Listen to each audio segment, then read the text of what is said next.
dedicated to the work to give a few comments on the work. All right? Okay. Thank you. So, SoukaIna, the floor is yours.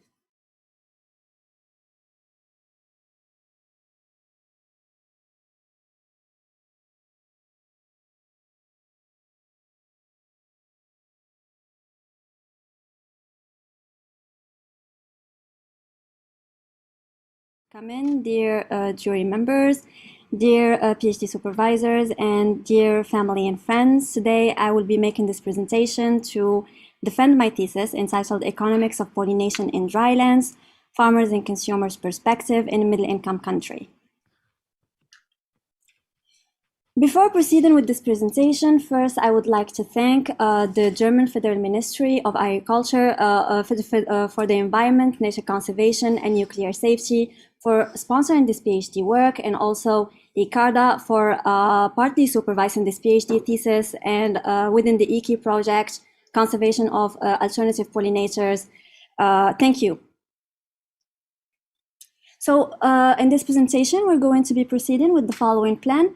First, we're going to explain the context and motivations of this study. Second, we're going to present the estimation of the economic value of insect pollination, which we assessed using two different approaches.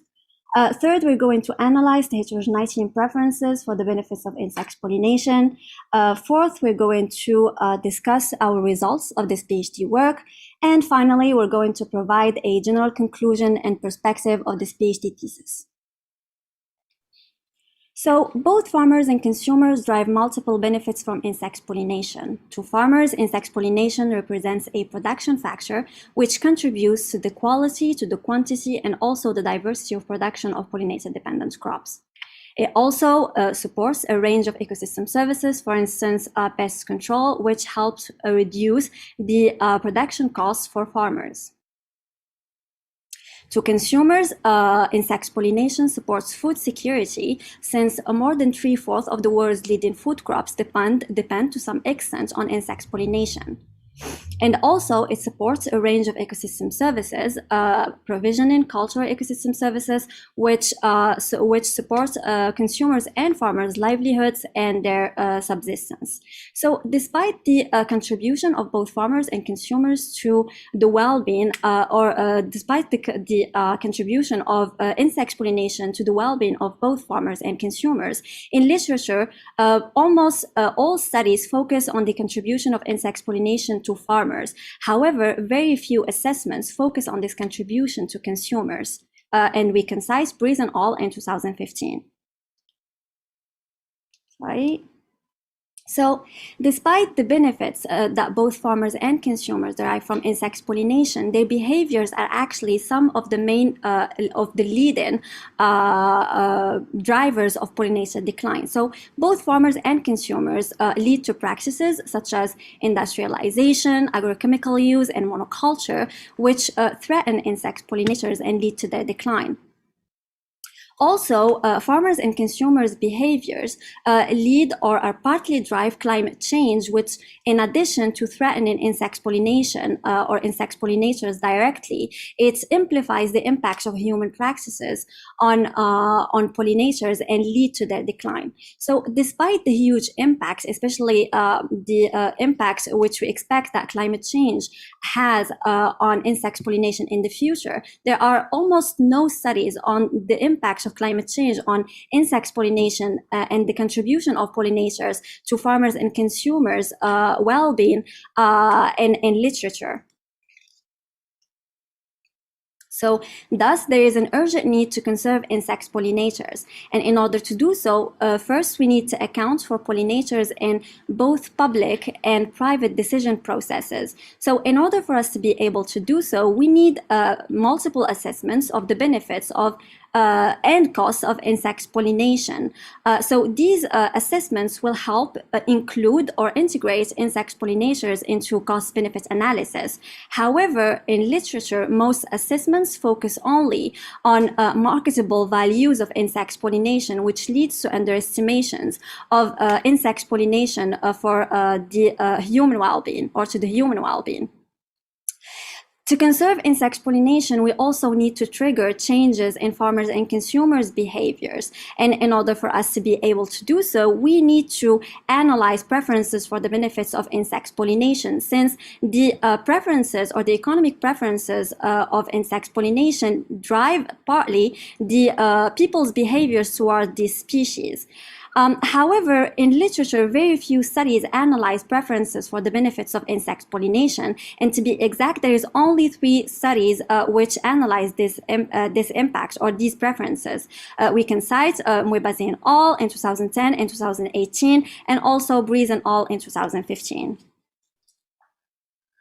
So, following all the benefits and the contribution of insect pollination to the human well-being of both farmers and consumers, and also the threats facing these species, multiple governments designed and engaged in conservation strategies for the protection of these species. However, these conservation strategies are not based on accurate assessments of the benefits and costs of insect pollination, and also fail to account for people's economic preferences and distinguish between farmers and consumers' preferences, or only focus on farmers' preferences.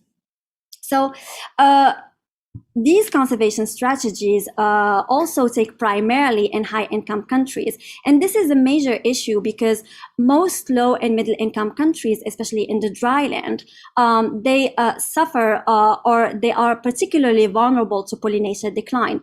So farmers in these countries depend on diversified cropping systems, which are very important for their livelihoods and subsistence. And consumers in these countries already suffer major and significant food and nutritional insufficiencies, which will only be deepened in the course of the decline of insect pollination. So this leads us to our research objectives. First, we measure the values that farmers and consumers derive from insect pollination in dry, low, and middle-income countries. And second, analyze the heterogeneity in farmers and consumers' preferences for the benefits of insect pollination. And this in order to set a base for the conservation of insect pollination in these countries. So in order to represent dry and low and middle income countries, we chose Morocco as our benchmark site. So Morocco, as you can see in the map on your left, is a middle income country which is highly vulnerable to pollinator decline. So our choice of Morocco to represent low and middle income countries in the dry land is based primarily on 2 reasons. The first reason is, as you can see in the map on your right, Morocco gathers all climate ranges that we can find in the dry land in these countries. We have the value of aridity in Morocco that graduates from dry subhumid to hyper arid in the south of the country. And the second reason to why we chose Morocco to represent these countries is that in Morocco we can find multiple categories and very diversified categories of farmers and categories and social categories of consumers, which are present in these dry, low, and middle income countries in Africa and West Asia. So now let's move to the economic assessment of the value of insect pollination. So for this assessment, as we've mentioned before, we use 2 different approaches. The first approach is called the bioeconomic approach, also referred to as the dependency ratio approach. This approach measures the value of insect pollination for agricultural production for human consumption. So the formula of this value is based primarily on the matrix of producer prices of the different crops, the quantities of the different crops, and also the dependency ratios. So these ratios represent the extent to which each crop depends on animal pollination or insect pollination. So in the figure on your right, you can see the estimation of this value between 2009 and 2017 for Morocco. So this value in 2016-2017 was around 1.8 million or billion dollars. and between 2009 and 2017, we can see an increase in value of an increase in this value of insect pollination, which demonstrates the increase in vulnerability of the country to pollinator loss. So, in order to further explore this increase in value, we estimated the value of insect pollination for crop production for human consumption for the different regions in Morocco. So as you can see in the figure, we have this evolution for the different regions in Morocco between 2009 and 2017. So in the figure, we have mainly 3 regions that show this increase in value, and these are regions that are regions with agricultural tendencies, where the agricultural production is highest in Morocco. So this leads us to some questions on the representativeness of this approach of the value of insect pollination, since first, this approach is based on market prices, which do not necessarily represent the true value and the true contribution of insect pollination to the human well-being of both farmers and consumers. Second, this approach only focuses on the agricultural input of or the contribution of insect pollination to the agricultural production, and also this approach does not necessarily distinguish between this contribution to farmers and to consumers. Thus, we conducted a double discrete choice experiment with both farmers and consumers in 5 different regions in Morocco. So, in order to implement this discrete choice experiment, we had to adapt the approach to the context of a middle-income country, since, as you all know, stated preferences approaches, especially the discrete choice experiments, were conceived to fit the context of high-income countries. So, in order to implement this discrete choice experiments, we also had to conduct a survey in 5 different regions in all Morocco, or on the Moroccan territory, in north, in the center of the country, and also in south, which required lots of efforts. Also, we had to interview people, almost 1,000 respondents, face to face, which I conducted myself, in order to have a representative sample of the different categories of farmers and consumers within the country. So for the double discrete or the 2 discrete choice experiments, of course, we had different designs, the design for farmers and the design for consumers. Our choice of attributes, of course, the non-monetary or the non-payments mechanism attributes, was based on the benefits that both farmers and consumers derive from insect pollination. So each one of these attributes do not only represent one component of the total economic value of insect pollination, but multiple components. For instance, if we take the aesthetics of the landscape in your region for consumers, it does not only represent indirect use values of insect pollination, but in interviews with farmers also within the focus groups, we noticed that farmers consumers have or link this aesthetics of the landscape to the existence of pollinators, for instance. So here we can talk about existence value. We can also talk about bequest values and option values, etc. For the payments mechanism, we used almost the same payments or quite similar payments mechanism for both designs. So we chose the number of volunteering days in an association for the protection of insect pollinators, or 1/3 of what the consumer or farmer earns daily. So our choice of this payments mechanism was mainly based or was made in order to fit the particular context of the country, given that both farmers and consumers lack financial means. So here we have 2 choice cards from the final designs of both farmers and consumers. And as you can see, in both choice cards, we have 2 alternatives, in which we have the different levels of each attribute, and also an opt-out option to make sure that respondents are not forced to make a choice if they don't express necessarily a preference of one of the two alternatives. So for the non-monetary attributes or the non-payment mechanism attributes, we only have two levels: a level where we have insect pollination and a level where we have a loss of insect pollination. And for the payment mechanism, we chose four levels. These levels, of course, were chosen while discussing with farmers and consumers and experts as well within the focus groups. So based on the mixed logic and willingness to pay space, we estimated the value of insect pollination stated by both farmers and consumers in the willingness to volunteer. So for farmers, we have 17 volunteering days per farmer per year. And for consumers, we have 34 volunteering days per consumer per year. So in order to convert the willingness to volunteer to a willingness to pay, we used the following formula. So we multiplied our volunteering days, by 1/3 of the average daily income. Of course, the average daily income was calculated based on the 365 days and not the business days.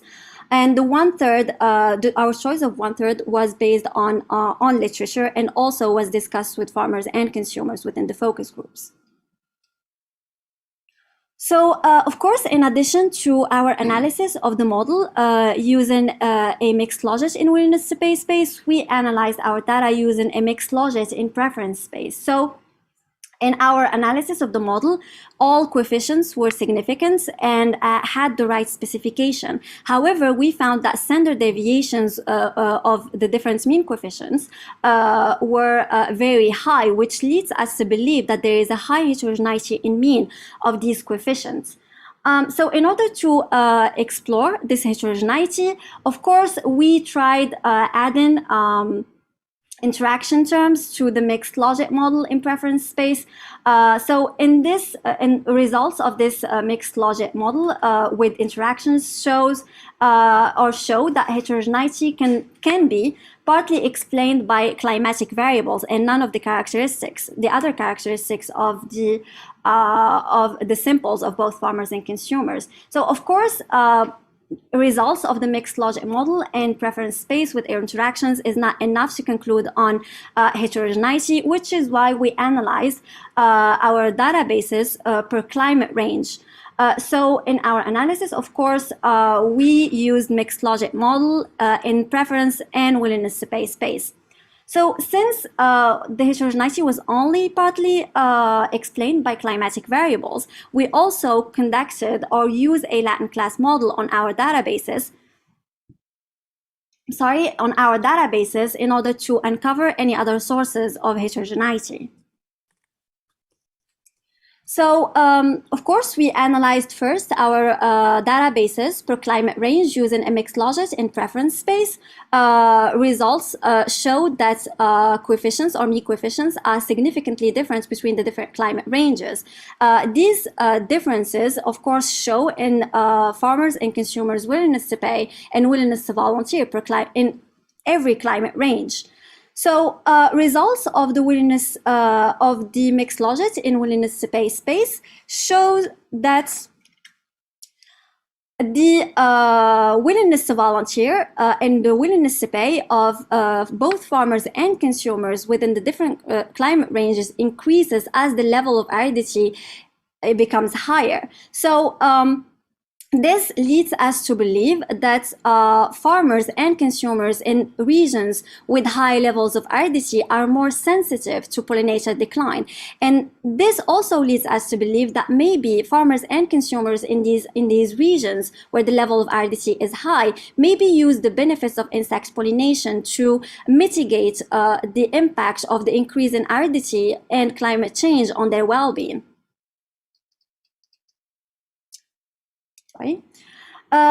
Now let's move to the results of the Latin class model. So first we have 28% of farmers have a very high preference for the diversity of crops on the farm. And when analyzing characteristics of farmers within this class, we found that most farmers in this class are small-scale farmers which rely on diversified cropping systems for their subsistence, and they use the diversity of crop production as a risk premium against risks or to face risks such as climatic hazard, which is why they give a high importance or they have a high preference for the diversity of crop production. We also found that 5% of farmers have a negative coefficient for the diversity of crops on the farm. And when analyzing characteristics of farmers within this class, we found that most of farmers are medium to large scale farmers which depend or practice monoculture, and therefore diversifying their cropping systems can threaten their income according, of course, to them. We also have 37% of consumers that have negative preferences for 2 out of 3 benefits of wild pollinators. And this result was rather shocking to us or unexpected because in this class, consumers have first a high level of education or high level of instruction, and also they are very familiar and know very well the benefit insect pollination and its benefits to their well-being. So maybe for this class, there is other maybe psychological factors or contextual factors that can explain these negative preferences. Now let's discuss or move to the general discussion of results of this PhD work. First, farmers and consumers highly value the benefits of insect pollination. So this results is really important because it can convince policymakers in these countries to protect insect pollinators. However, this result was also very unexpected since in the only study by Breeze and al., which used the discrete choice experiment to value or to assess the value of insect pollination for consumers, they found considerably lower values. So this, we don't know actually to which extent we can compare the two studies because they use different experimental designs. They have different payments mechanisms. Also, the context of the two countries, high-income country versus a middle-income country, are different. However, we would like to believe that the difference in values can also be linked to the climatic variables and to the level of aridity, the difference in level of aridity between the two countries. We have also farmers and consumers' willingness to volunteer is higher in regions with high levels of aridity. And this also was very unexpected since the contribution of insect pollination to agricultural production is rather high in regions where the level of aridity is low, meaning regions with agricultural tendencies. And this we actually discussed in our estimations using the bioeconomic approach, where we found that the increase in value between 2009 and 2017 was mainly located in regions where we have more agriculture and low levels of aridity. So the difference might be linked to the fact that in the discrete choice experiment approach, we considered other values of insect pollination. However, the bioeconomic approach only considers marketable use values of insect pollination. So we also had the value of insect pollination might increase in the course of climate change. And this is very important because it can lead in the future the conception and the design of conservation strategies for insect pollinators. So there is actually a similar study a study by Andropoulos and al. in 2015, which draws a similar conclusion. So this study shows an increase in willingness to pay due to an increase in risk of climate change. So the use of average objective estimates of the economic value of insect pollination for the protection of pollinators is very questionable. Why? Because in this study, we actually show that preferences and the willingness to volunteer versus the willingness to pay can significantly change within the territory of the same country. So we don't know to which extent the values, the objective values, or especially on the global level, can be used for the conception of efficient and targeted conservation strategies of pollinators.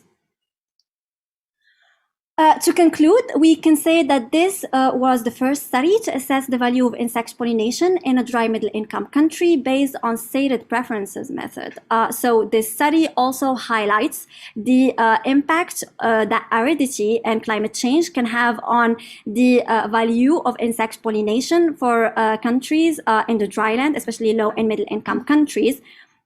We also show in this study that the heterogeneity in preferences of both farmers and consumers can be linked to other factors, maybe contextual factors and psychological factors other than aridity. However, in order to confirm our assumptions, we need more scientific research.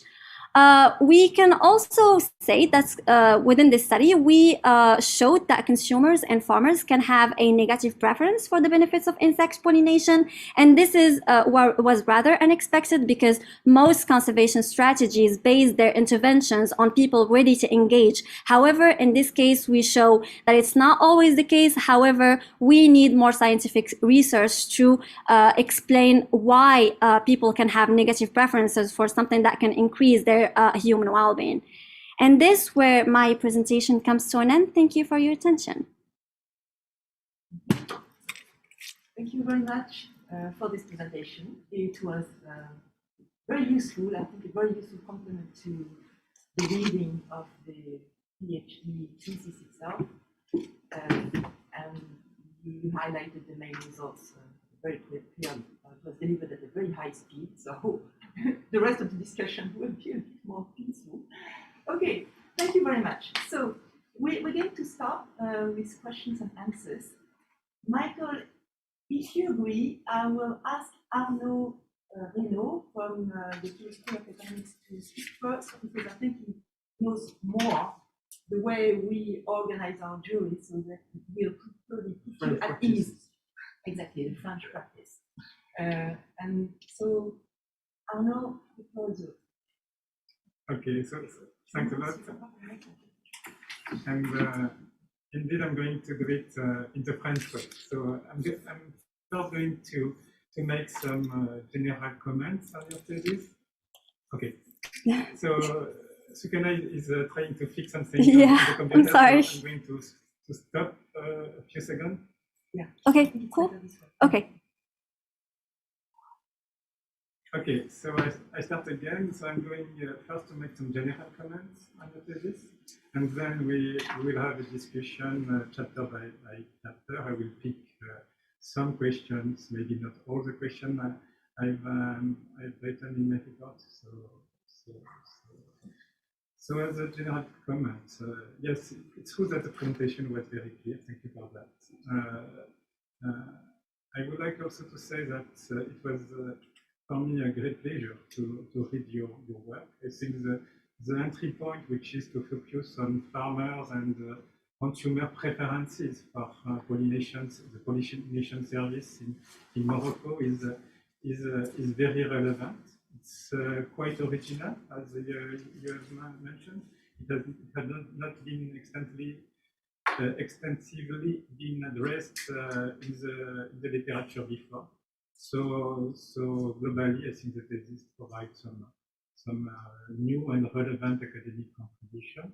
And also, I think that something that has to be pointed out is that your work is highly driven also by policy consideration. You have always in mind to try to relate your findings with some kind of policy. Sometimes I think there is a kind of a gap between your scientific result and the policy recommendation you make, but it's fair to try to find it. Your thesis is by essence an empirical work. empirical piece of works, of different works, with a combination of different methodologies. You use choice experiment on the sample of farmer in chapter 2 and 5, and on consumer in chapter 3 and 5. Chapter 4 use a different methodology. You implement a bioeconomic approach to estimate use value of insect pollination, even if we can question a little bit what you call bioeconomic approach, so I will come back to that. In chapter 6, you present some result of farmer trial. So globally, I think your thesis clearly demonstrates that you have a good ability to implement different empirical methodologies. For instance, my view is that the choice experiment has been well designed. You explain in a quite precise way and a clear way the different the steps you have followed to implement the survey, how you have chosen the attribute. You justify quite well also your payment vehicle, and at the end you have been able to work on a quite large sample of respondents. So it's well done, and congratulations. Of course, it's my job also to make some critics, some general critics. I think the writing of the thesis is fine, even if honestly I found a lot of redundancies between the different chapters using the choice experiment. Of course, it's related to the fact that you are presenting in fact different papers. But I would recommend, however, to try to differentiate a little bit more the different chapters, in particular chapter 2 and chapter 3. So then it's also quite, for me, it was a little bit difficult to follow the progression of the thesis, to understand what were the specific contribution of each chapter to the general problematic you have studied in the thesis. And actually, the way you have made your presentation this morning, you have started, I think, by the bioeconomic model. And I think I would have, it was more clear to start from the chapter and then to progress on the different work using the choice experiment. But, your presentation was a kind of answer for me to this question. I would also recommend you to try to be sometimes more precise. Sometimes there is a lack of information. The reader is lacking some information, and I have a little bit also the feeling that sometimes you do not fully recognize some limitation of your data or of your result, and you oversell a little bit your result. They will come back to that.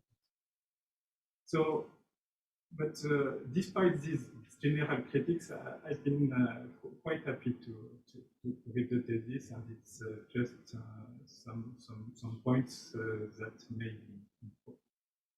So let's start maybe with now the specific question chapter by chapter, and I'm going to start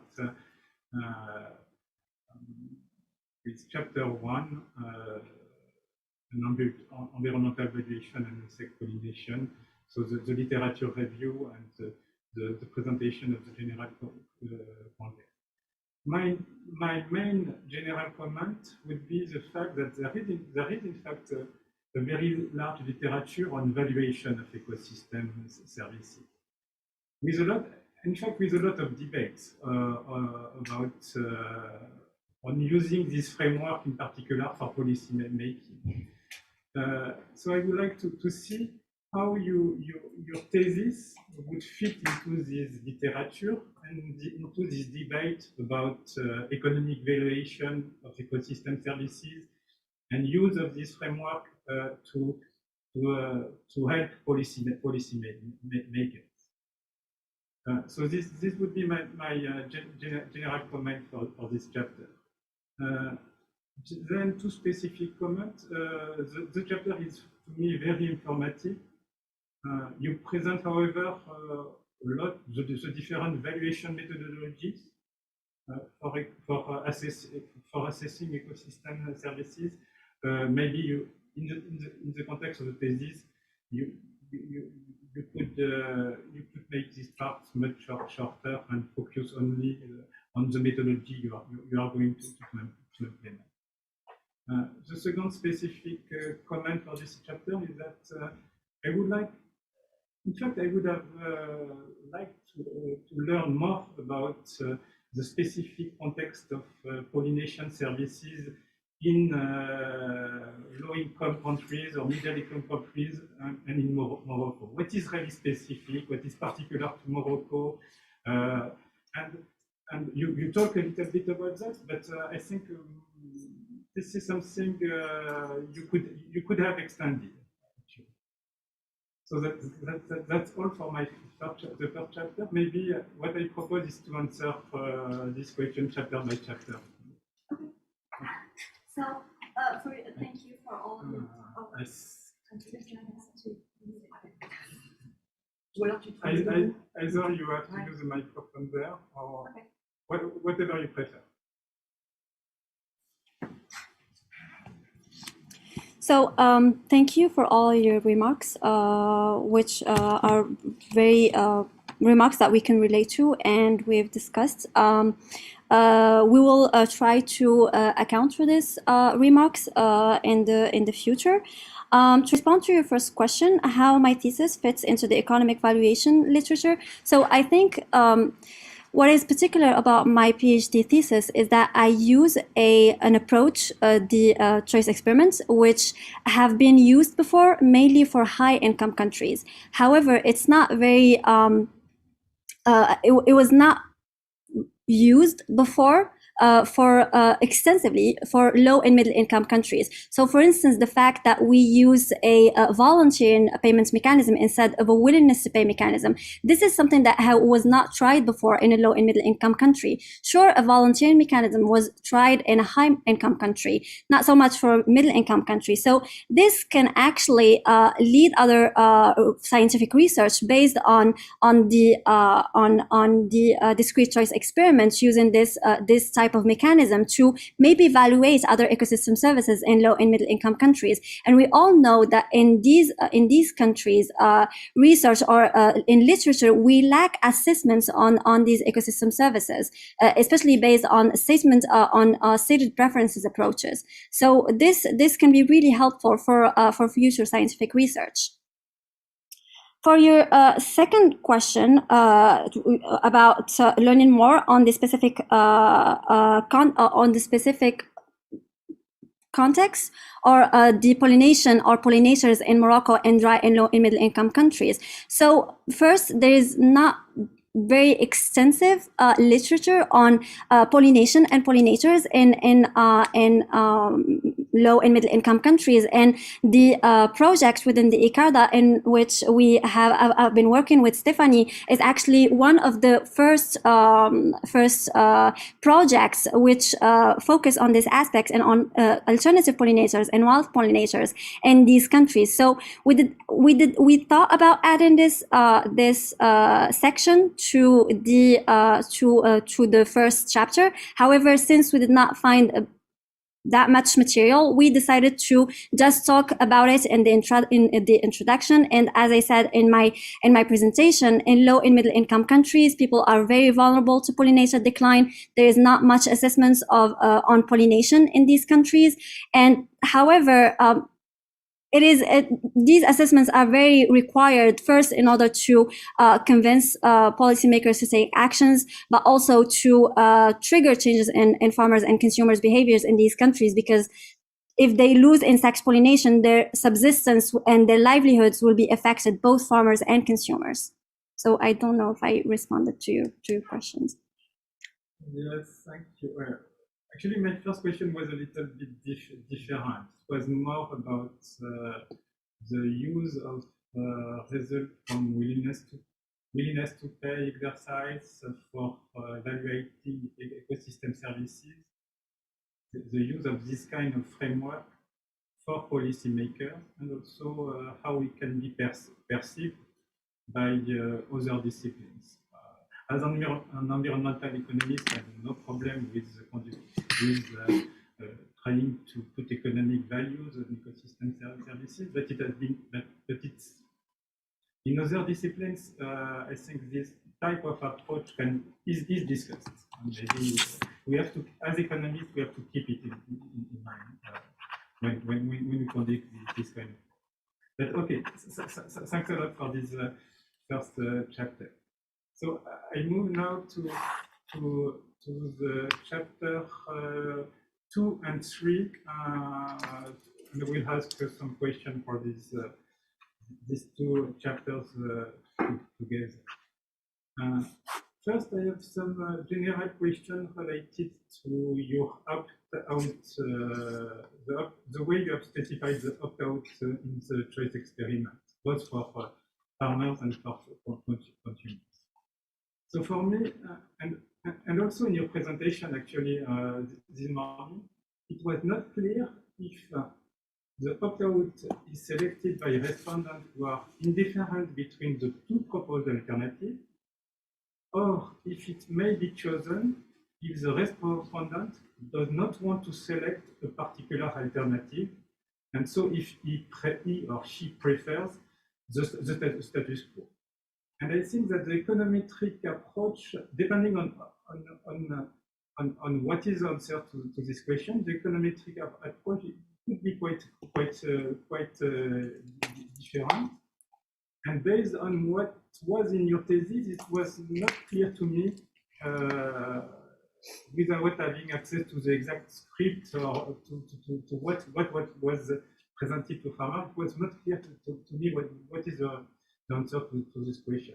In terms of econometric model, I have in mind, for instance, using a nested logic model.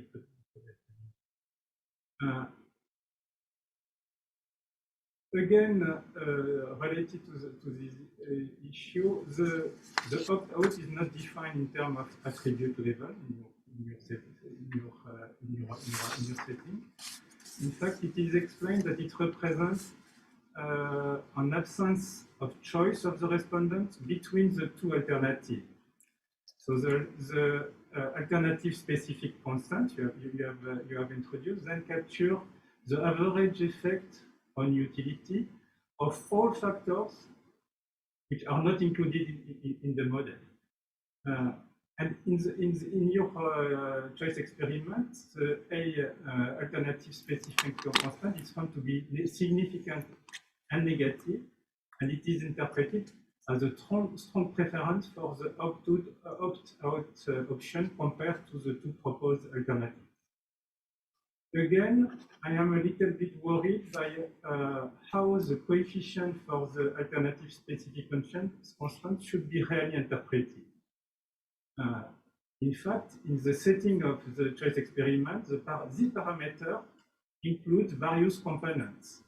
The status quo bias, unobserved attributes, and even the impact of the complexity of the discrete choice experiment.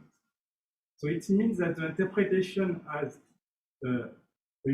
directly as a utility, as something which only impacts the utility can be a little bit questioned or can be discussed. And it would be nice to have your opinion about that. Globally, so this is for the opt-out. Globally, my impression is that there is sometimes a lack of precision or a lack of information provided to the reader. You're not talking too much about protest answers. So I was wondering if they have been accounted for in the analysis. Do you have protesters in your choice experiment? If yes, how have the protesters been considered? Related to that, it seems that some respondents, farmers or households, have refused to pass the experiment. So is there any problem of self-selection? Have you done something about that? A question about, yes, a question about the design of the choice experiment. You are using qualitative modalities for the 3 attributes. It's high or low for farmers, for instance, for the attribute diversity of agricultural production on the farm, and for the different attributes. It's true that the attribute levels are described using pictures, but I'm wondering if this does not introduce some measurement errors. What may be considered as a high level by a particular farmer or by a particular consumer may not be the same for another farmer or for another consumer, even if you show them pictures. In terms also of policy making, it's then difficult to convert high or low into something which is quantitative for a policy making. I'm wondering also, related to that, I'm wondering also if the picture describing attributes in the choice experiment vary across region. It's likely, or it's possible, that the variety of fruits may be very different from one region to another. So maybe some pictures you have shown to respondents might not be relevant in all the regions you have considered. Finally, a few points on your results concerning the sampling. Yes, it could have been very useful to check that the characteristics of farmer sample across the 5 bioclimatic regions in Morocco are relatively similar. To be sure that farmers are relatively similar in terms of observables, so income, crop practices, education, knowledge, and so on.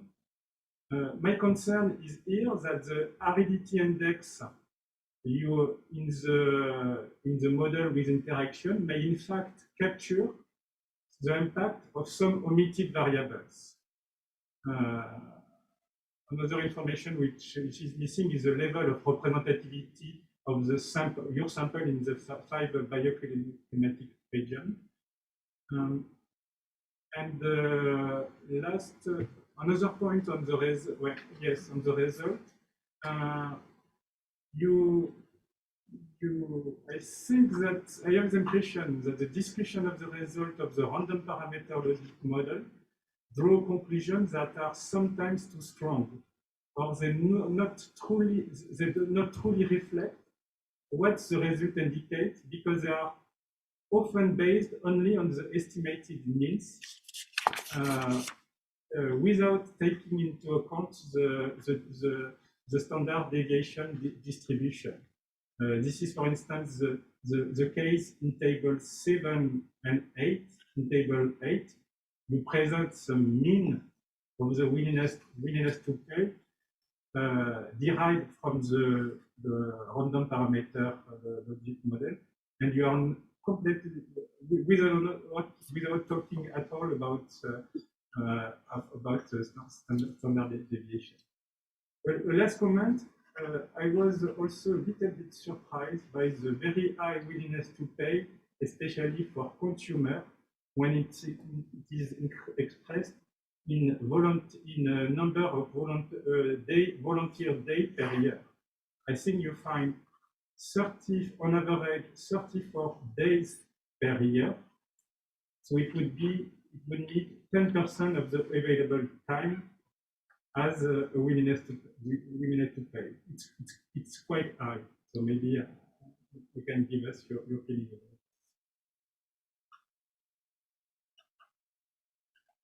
So I'll let you answer for this chapter. Okay, thank you for your very relevant questions. First, let's respond to your questions about the opt-out option. Indeed, we did have a big trouble in the design and the beginning of the discrete choice experiments when we were designing the choice cards about this opt-out option, because exactly we never know what the respondents or why the respondents is choosing the opt-out option. And we finally decided to add an opt-out option because we can't have a status quo instead of the opt-out option, because usually in this type of discrete choice experiments we usually have a status quo instead of an opt-out option, and it is less to and is very easy to interpret compared to the opt-out option, because we can never control why people choose the opt-out option. However, we couldn't use a status quo because the status quo represents the current situation of insect pollination, and unfortunately, we don't have enough information to define this status quo based on the current situation, because nor in Morocco or in other low and middle income countries. However, we tried to define, which is why we opted for the opt-out option, and we tried to define it as well as we could. So for the opt-out option in this choice experiments, the opt-out option was selected by people who did not express a preference for neither of the two alternatives. We did not have any respondents who were indifferent to both alternatives. This could have been very much the case, but in this case, we did not have any respondents who were indifferent to both alternatives, which is why they opted out. People and the opt-out option, the proportion of responses of opt-out option compared to the rest of the sample is only 3% for consumers, and I think 3.5% for farmers. So the proportion was not that high, and we only had people who did not express a preference for either of the two alternatives. For your question about the protest answers, in discrete choice experiments, protest answers would be people who opt out because they disagree, for instance, with the payments mechanism, because they don't trust the government, for instance. However, in our design of the experimental design, we considered this kind of issues, which is why we chose, for instance, a volunteering payment mechanism instead of a willingness to pay, one of the reasons. So in our case, and since I conducted all the interviews myself, I know that in fact, we did not have any protest answers, which is why we did not consider them in the model, because we did not have any.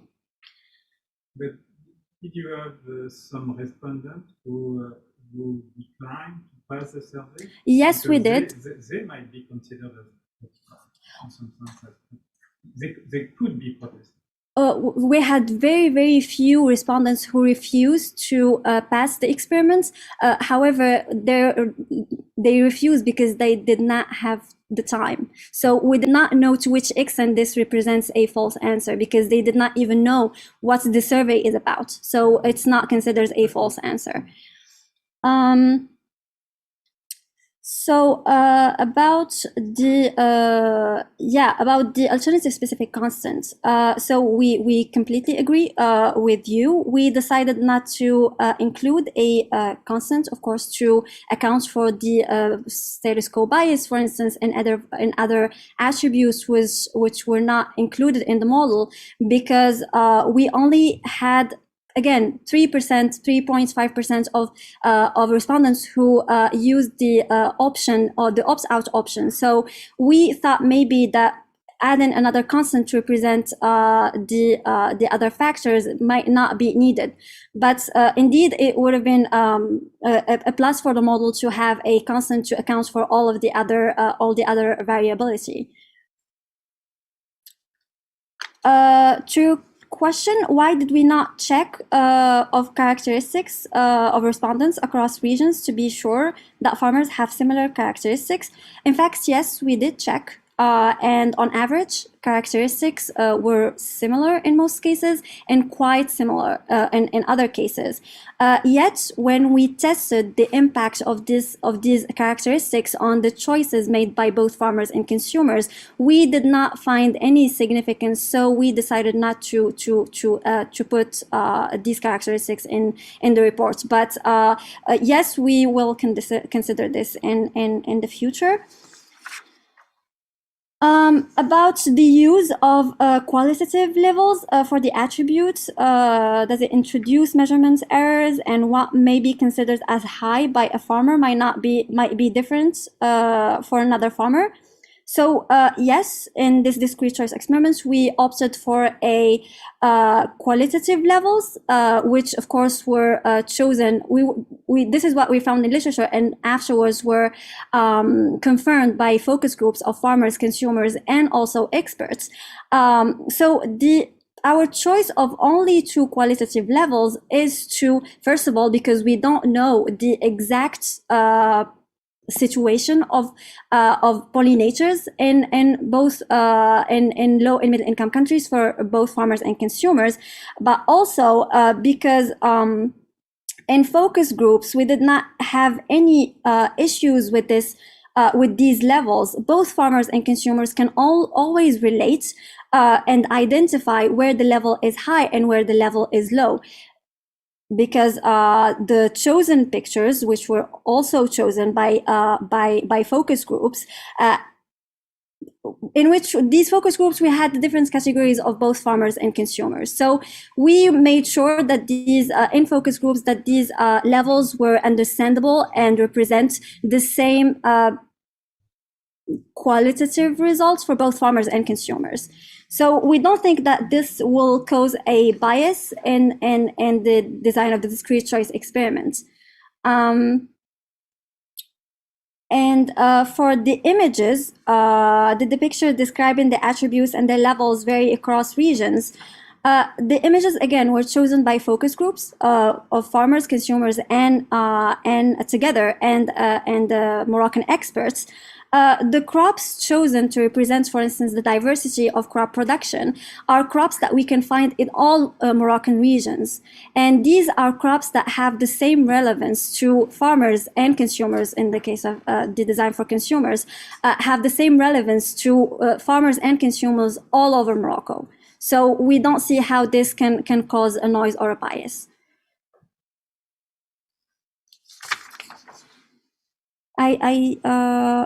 So about the high willingness to pay of consumers and high willingness to volunteer, indeed, we agree it was rather a very unexpected results for actually both farmers and consumers, and also in terms of willingness to pay. However, since we don't have any results to any other studies to compare our results to, we can't really say if it's high, if it's normal, or if it's not. When comparing with the Breeze and all in 2015, we tried making the comparison. However, we don't know actually to which extent these our estimates can be considered as high, because we have different contexts, different payments mechanism, different designs, and even the methodology used to have these estimates. We use a face-to-face survey or questionnaire. Whether in the Breeze and all, we have an online survey. So multiple factors are multiple variables. So we don't know actually if these values are high or if they are normal. We need more scientific research to maybe in other low and middle income countries or even in Morocco to see if these estimates are high or not. You have to make it. Yes, so I'm really sorry because I was too long. So just 2 questions on chapter 4. First, I would like to question a little bit the use of the terminology bioeconomic approach in this chapter. It's true that in this chapter, the crop dependence ratio to an insect pollinator introduces a biophysical dimension. But I would like to really understand for you what is really a bioeconomic approach and what is for you a bioeconomic model. And I know that depending on people you are talking to, it can have people can have different views. So this is the first general question. And just the second question, it's about using the IPEV index. For me, it's really a composite indicator. And so the dynamic of this indicator, in fact, can be driven by changes in prices, changes in quantities, and changes in crop dependence on insect pollinator. So really, when you show the dynamic, you really need to understand what drives the result, what is related to change in prices, in quantity, or even in change in crop dependence. And that's all for the chapter. Okay, so about the use of the terminology bioeconomic approach, I totally agree. I don't think it's really a bioeconomic approach, which is why I refer to it as a more of a dependency ratio approach, because indeed, I don't think there is any bioeconomic, it's more of an environmental approach rather than a bioeconomic approach. So I totally agree. For me, it's more an environmental accounting approach. Yes, yes. For the dependency ratios or the increase in the level or in the value of insect pollination for crop production for human consumption, well, the increase were actually mainly due to the increase in quantities, because Morocco and many other low and middle income countries in the recent years use more and more pollinator dependent crops because they require less irrigation, less water, and also they can be very resistant to or tolerant to the severe climates in these countries.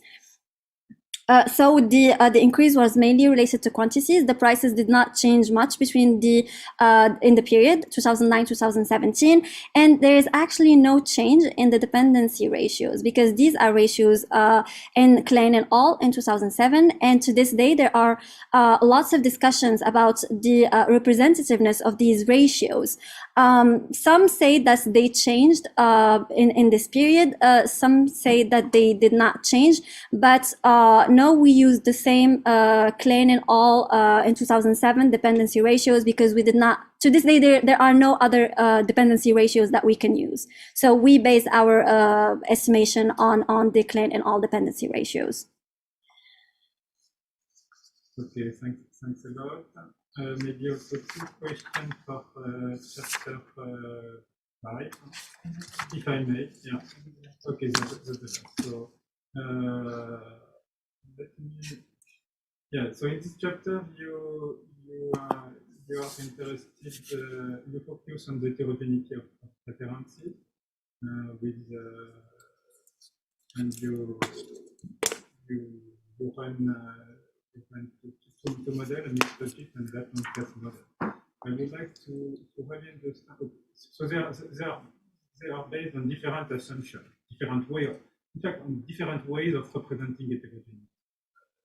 The continuous way and the discrete way. So I would like really to understand, what do you learn from each approach? At the end of the day, if you would like to advise the policymakers, would you go for one way or for another?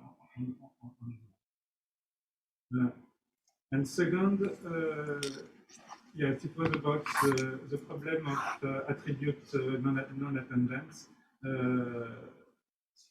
It seems to me that some attributes cannot be considered by a respondent. So I was wondering if you have considered this problem and if you have found some attribute non-attendance. Okay, so thank you. Between the random parameter model and Latin class model, which one I would provide, or which one provides a better analysis of heterogeneity? I would say that these two statistical models complement each other, rather than we can use one of them, because in the random parameter model we can choose a factor which causes this heterogeneity and do subsamples and then analyze the heterogeneity. However, in Latin class model, it's more gathering people or respondents who have the same kinds of or have the same preferences for for insect pollination or the ecosystem service evaluated. So I would recommend both, depending on what we're looking for. But the different models, each one of them uncovers a different aspect of heterogeneity. So it depends on what we want to do. So if we want to analyze heterogeneity for due to one variable or one factor, I would go with the random parameter model. If we want to have classes of preferences due to other factors of causing the heterogeneity, I would go with Latin class model. But I use both because I think they complement each other rather than compete with each other for analyzing heterogeneity. For the risk of attribute non-attendance, no, actually we did not analyze the attribute non-attendance. However, in our follow-up questions, following the choice cards, we had follow-up questions in which most respondents stated that they actually considered all attributes while making their choices and while providing a decision. So we thought that maybe it was not necessary, but of course it can add more reliability to our results if we analyze the attribute non-attendance.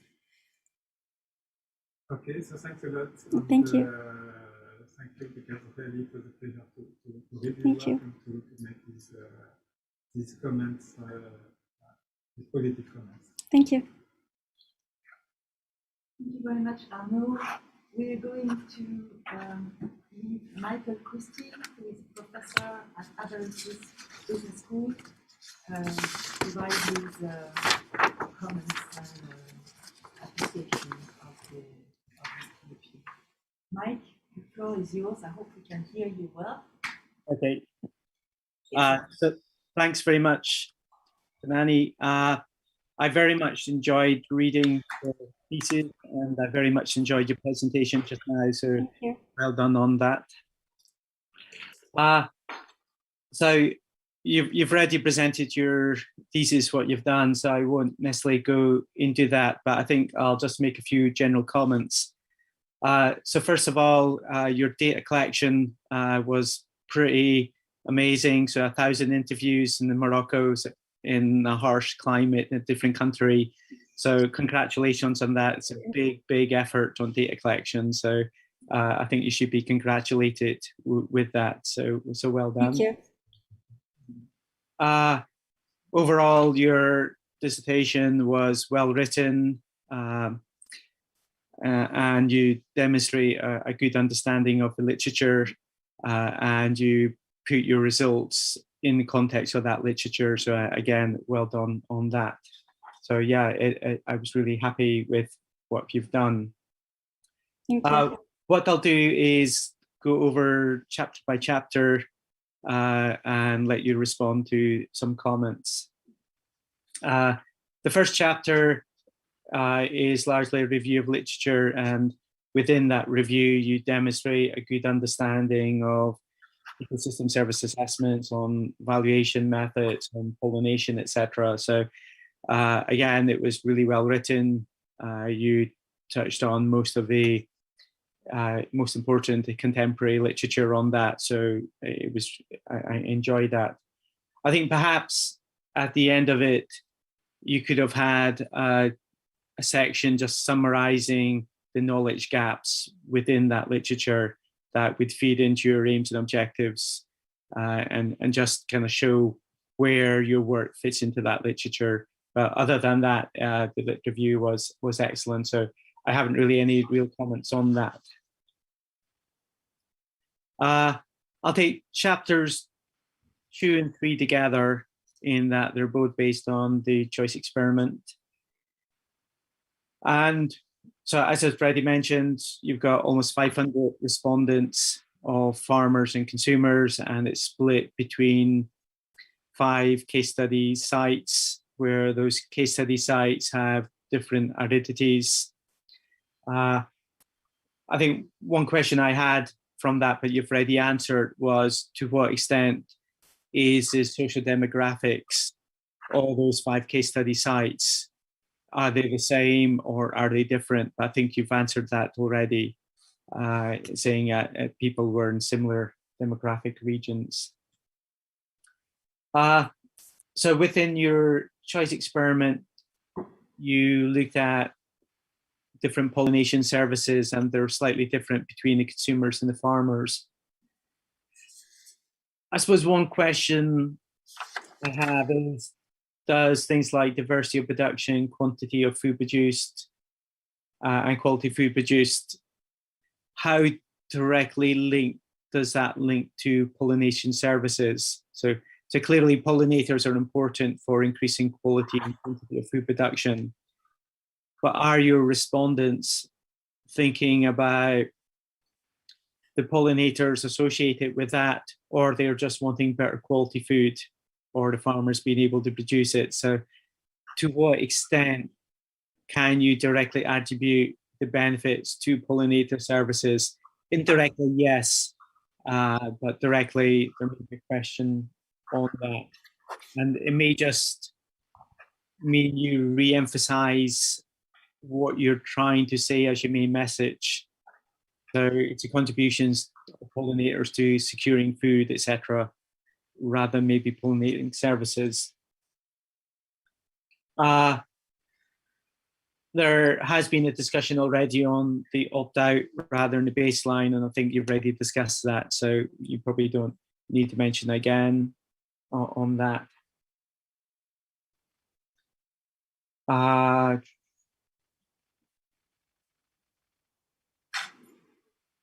The willingness to volunteer, I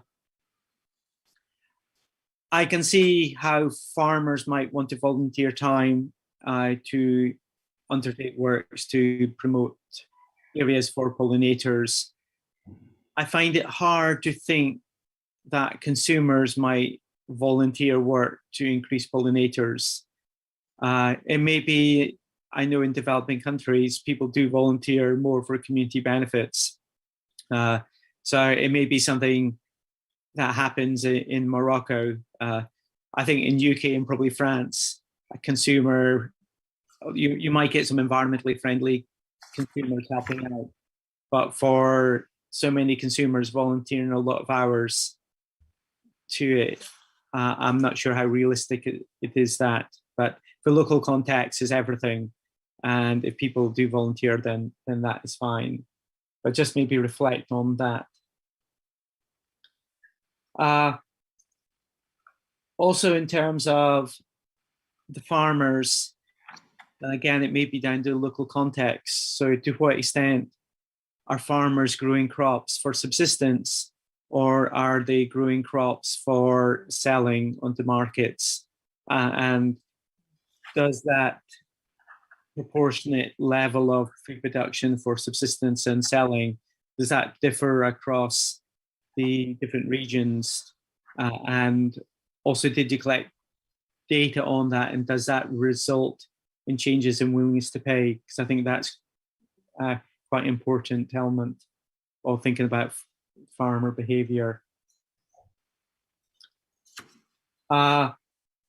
You suggest that you're in non-use values, and I'm not wholly convinced how you can tease out those non-use values. So maybe say a little bit more on how you get those non-use values. And I suppose my final comment was to compare the social economics between the different climatic zones, but I think you've said that they're the same, so that's fine. Okay, so I'll pause and let you respond to those questions. Thank you very much for your comments and also your questions. So to respond to your first questions, to whether respondents, both farmers and consumers, associate our attributes to insect pollination, where this was actually this is something we discussed a lot in the beginning of this PhD thesis, because as you know, insect pollination is a regulation ecosystem service, and to represent regulation ecosystem services, it might be really difficult because there is no tangible final product to direct final product of this service. So we always have to go through the benefits of this regulation ecosystem service to the well-being of population. The problem is that whether the population is first aware of this contribution of insect pollination, and whether would they link always the good quantity and the high quantity and the good quality, for instance, of fruits and vegetables for both farmers and consumers to insect pollination. So actually, we can never be sure 100%, but in order to lower the bias in our study, in our survey, we followed a number of steps. First of all, we before starting the survey, we read a paragraph to all respondents, both farmers and consumers. In our questions, the questions prior to the choice cards, we also try to prepare respondents mentally to these benefits and to link these benefits to insect pollination and not to other just having the quality and or just having the quantity. Besides, we had sheets where we explain the benefits, and in these sheets were explained prior to the choice cards, before people made their choices, to both farmers and consumers, in which I explained very clearly that in this choice experiment, we respond based on or linking these attributes to insect pollination. And in order just to be sure, after making their choices, we had follow-up questions to just to make sure that respondents actually made their choices based on the contribution of insect pollination for the diversity, for the quantity, and for the quality, and the other attributes for both farmers and consumers. So, of course, I agree there can be always a bias, because regulation ecosystem services are always hard to value and to assess, especially using stated preferences method. But what we can do is try to lower the bias as much as we can, and I think we did that. To respond to your second question, is it likely that the public would volunteer? And did we consider changes in food prices as a payment vehicle? So, of course, in our, I would say yes, because in the focus groups with farmers and consumers, and also in the pilot study that we conducted, we always had respondents who seemed ready to volunteer as long as they do the volunteering work on their own terms. So we did not, which is why we did not specify the period of volunteering. This is something they insisted on during the focus group and also the pilot study. And this is something that also reoccurred during the survey. They always wanted to do the volunteering work on their own terms. And also they wanted to do the volunteering work as long as it's not related to or have any link to the government.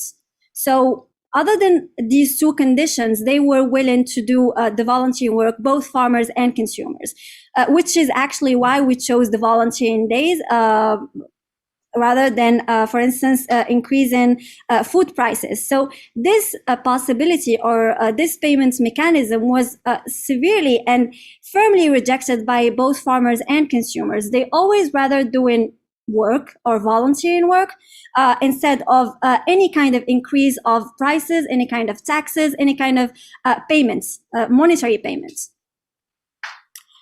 So, of course, the volunteering or the willingness to volunteer is different between high-income countries and low and middle-income countries because in multiple studies, we saw that in high-income countries, the social values or the willingness of people are not always willing to volunteer.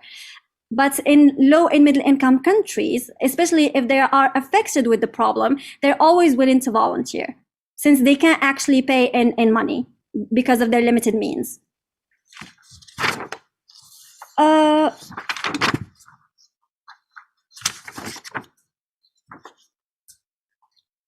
So what do I think, for your question, what do I think about my attributes representing also non-use values and option values? So this is actually a very good question, because when discussing with farmers and consumers in focus groups and also with experts, with farmers and consumers in the pilot study, we found that these attributes, because of course at first we went with the use values, the indirect use values of insect pollination.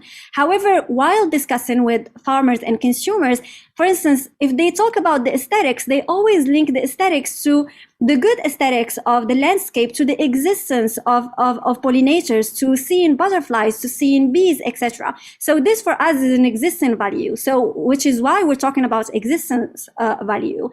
For instance, for the diversity of crop production, whenever farmers, especially small-scale farmers or subsistence farmers, to whom the diversity is really important because it represents some sort of a premium risk to face future issues such as climate hazard, etc.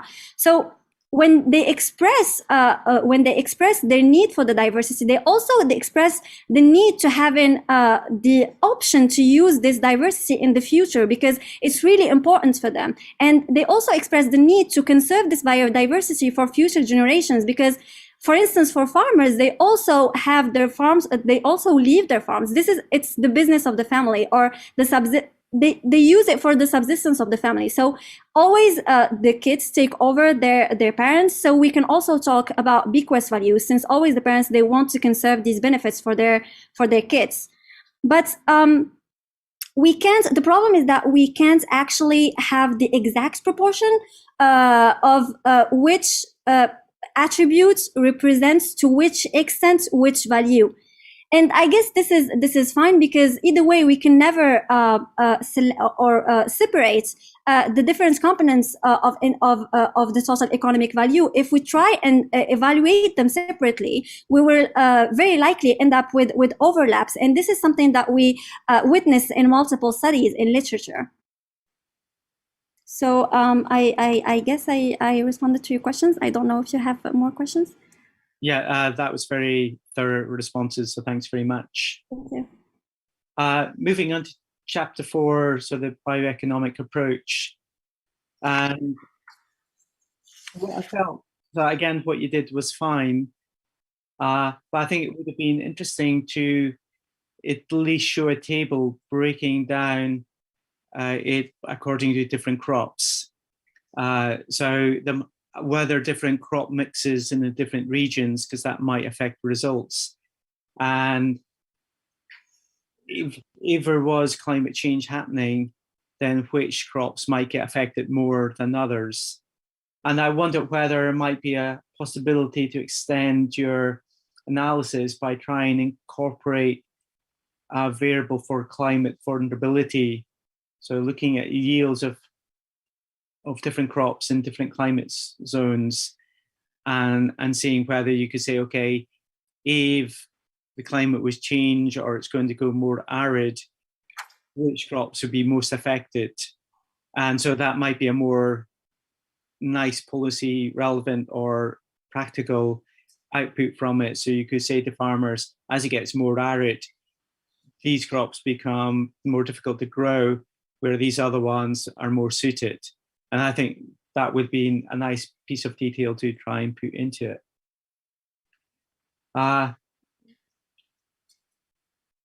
So yeah, maybe something you might wish to look at in the future. So yeah, thank you for your very valuable suggestions. Yes, we will of course consider adding tables of the different quantities, prices of the different crops to see exactly where the change happens, and also maybe add more statistical analysis to see sensitivity, significance, etc. However, related to your questions, which crops are more affected than others? So this is actually one of the reasons why the level of or the value of insect pollination for crop production for human consumption increases, because indeed, in the context of climate change and the increase in aridity levels, there is less and less water in Morocco. So people tend to shift from, for instance, cereals, which require a lot of water, to fruit trees, which require less water.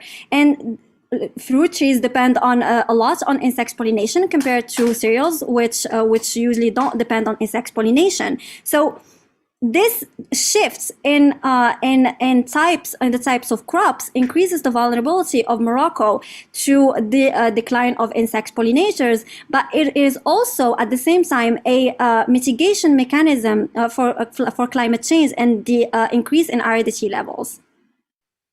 Yeah. Excellent. Okay, thank you. Thank you. Chapter 5 is where you look at latent class analysis, etc. And I think it would be useful to describe the characteristics of the individuals in the different groups. If I recall correctly, you show that these latent classes are kind of statistically different from each other. But I don't think you go into detail of who are in each class. And I don't know if you've got that information just to say how the different groups of people in different social economic groups were different in terms of their values. Okay, yes, sure. This is, of course, something we're going to consider in future research. We tried, of course, to analyze characteristics from the different classes, and as I said in my presentation, these characteristics sometimes tend to explain the results that we got, but sometimes we couldn't see the correlation or the link between the characteristics of the class and the results and the package of preferences for each class. So, which is why we did not put the different characteristics of each class. We only use the ones that were relevant, but it can be also very important to add the tables of the different characteristics for each class. Maybe there are some links that we were not able to identify. Yeah, so I think it might be something useful for publications. Yeah. The final chapter, congratulations for getting it published first of all. I am aware that you did the economic analysis and other people did the other components of it, and it's probably useful just to have a note in your thesis just to validate that, in that your thesis is more your work. But no real questions on that. I think the final thing I'd probably say is about the overall structure of it. So you've got chapters 2 and 3 is your choice model. And then chapter 5 is talking about the latent class, which is linked to the choice model. So I might move some of the latent class analysis of a choice model within where you talk about choice experiments, and then publications, you might want to group all that together. And then in chapter 5, you've also got a bit on policy relevance. And I think chapter 4 would feed into that policy relevance as well. So you might want to move elements of chapter 5 to the very end and kind of pooling across all the data to see what's the policy relevance. So a bit of juggling, again, it's not something you need to do for your thesis, but for publications, I think about the different pieces of a jigsaw and how that might give some nice policy relevance. I think you've got my comments anyway. So yeah, if you need more discussion about them when writing publications, then and feel free to contact me But overall, yeah, I really enjoyed it, and thanks for very detailed responses. Thank you. Thank you very much, Michael. I suggest we turn to Nick Hamlet from the University of Glasgow, and maybe for shorter time, because there are many other people who need to speak. So let's say 20 minutes, 20 minutes maximum. Thank you, Nick. Sophie, did you say you want me to go next? I can't really hear you properly. Yes. Okay. Yeah. You need to shout. Okay. Yes, thank you very much. SoukaIna, this is a very impressive piece of work. I agree with Mike, you know, the amount of effort that's gone into data collection here is quite incredible.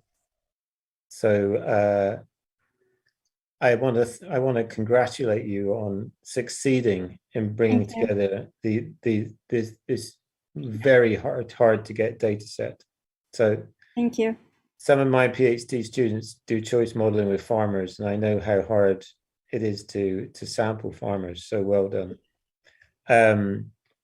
I think that you show a very good technical command of experimental design and of econometrics as they apply to choice modeling. So that's really good. I don't have any criticisms really of how you've done the estimation. And I think your writing is really excellent. Thank you. In my view, you know, you've shown an awareness of much of the literature. I've made some detailed comments in writing that I've just emailed to Jean-Michel. So those are to hopefully help you when you come to publishing your choice modeling papers. Thank you. But of course, I have to ask you some tough questions, right? So let me start by thinking about the farmer survey, the choice modeling survey with farmers. And a bit like some of the other reviewers, I really struggled to understand what the opt-out option represented. So normally in a stated preference exercise, we would tell people, if you do not pay, then what will happen is X. So if you do not volunteer days, this is what will happen to the supply of pollination services on your farm or in your region. So my first question is, what did farmers assume would happen if they did not volunteer?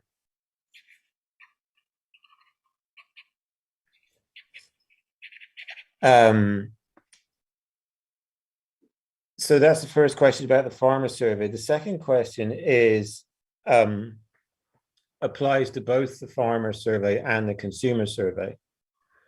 So you quite often talk about bias and trying to reduce bias. And I think you're using the word bias in the wrong way here, okay?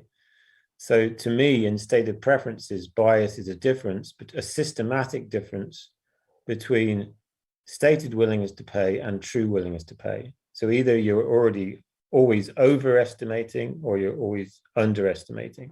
Now that's not what you're talking about here at all. What you're talking about is, what do people know about the relationship between the supply of pollination services and what effect that has on the quality of agricultural production, the diversity of agricultural production, so variables that are relevant to the farmer's income. And in talking to Mike about this, you said, well, it's okay because I explained to people very carefully the links between pollination and production. And I did this in person, face to face. So I know they understood this. But what kind of worries me is giving people information is not the same thing as increasing their knowledge. And lots of work has shown that it's your level of knowledge that can affect your willingness to pay, not information. So I want to ask you, how did you test the relationship between knowledge about pollination services and willingness to pay? And I don't think that's a question of bias, okay? Let me ask you one more question about the farmer survey, and then you can come back to me. One of the other referees talked to you about attribute non-attendance, and you said, well, I asked the farmers whether they paid attention to all the attributes, and they said they did, and so that's not a problem. Well, I would encourage you to actually try and test statistically whether you have any significant attribute non-attendance, because asking people whether they attended to all the attributes is not really a very safe way of checking whether they actually did. So I think it would be useful to estimate, some kind of equality constrained latent class model or whatever to check whether you actually have attribute non-attendance. So a study we just did with farmers in Uganda, they told us they all paid attention to all of the attributes, but when we estimated a model to check that, it turned out they didn't. And the thing that they were not paying attention to was the price. So that was kind of a bit serious. Anyway, do you want to answer those questions, SoukaIna, and then I'll ask you a couple more. So first, thank you for your very relevant remarks and suggestions, and for your questions. So first, let's start with your questions about the knowledge and how we tested the impact of the knowledge on the choices. So first of all, I completely agree. The knowledge does not mean if we provide information, it does not mean that we provided knowledge. There is a big difference between the given knowledge or providing knowledge and providing information and knowledge. So when we talked about information, our objective was not actually to give them information, because of course we did not want to have again biased results. But it was more to make this link between insect pollination and the attributes that we've suggested. We always assumed that they knew about insect pollination. They just needed to sometimes even just put the word pollination. They knew about the mechanism, but not necessarily the word pollination or the term pollination. So this was our objective behind providing information or giving them information, and throughout the survey. However, for the testing the impacts of knowledge on their choices. So in our survey, we had multiple questions, despite providing some information in the beginning of the survey in this paragraph, and also throughout the questions. We, before moving to the choice sets, we tested their level of knowledge about insect pollination. It was not a very detailed questionnaire about knowledge, but still we had some information on their level of knowledge about insect pollination, whether they, for instance, differentiate between wild and managed pollinators, if they knew what pollination is, if they can identify some pollinators, if the insects they identify are managed or wild pollinators, etc. So we use this information to actually create some qualitative and dummy variables, which we tested in a different model with the choices, and we found that this level of knowledge does not have a significant impact on their choices. However, we again say that our collection or our questions about knowledge are not very detailed. So maybe there were an effects of knowledge that we did not capture, but still we tried to capture this effect of knowledge through our questions and our variables, which we tested we combined with their choices and tested for significance. For the attributes, non-attendance, I agree. Having follow-up questions and people saying that they took into consideration these attributes, all the attributes while making their choices, does not mean that they actually considered all the attributes. So maybe it was because we did not have enough time as well, but we completely agree. It is very important to test for the attributes non-attendance for the publication of the different papers. About the opt-out option, again, as I said before, the choice that we made of having an opt-out option and the choice set was a very risky choice, because we never know, even if we explain to farmers when they should opt out from the choice sets, we can never control why they actually opt out from the choice sets. But then, since we had a very limited or very small proportion of respondents, 3% of respondents choosing this option, and for the different, not for all the choice sets, of course. I don't think that the opt-out option have a very high relevance in our model. But of course, our choice of opt-out option maybe needed more precision. I think I responded to all of your questions. I don't know if you have more questions. Of course. We can't hear you very well. Okay, yes, I do have some more questions. Okay. Can you hear me okay? Yeah. Okay, good. Yeah, I mean, just very quickly on your variables which measure knowledge, you could check as well whether that has an impact on the scale parameter, because we've got a couple of papers where we find that changes in knowledge can often have an effect on scale. So you could check that.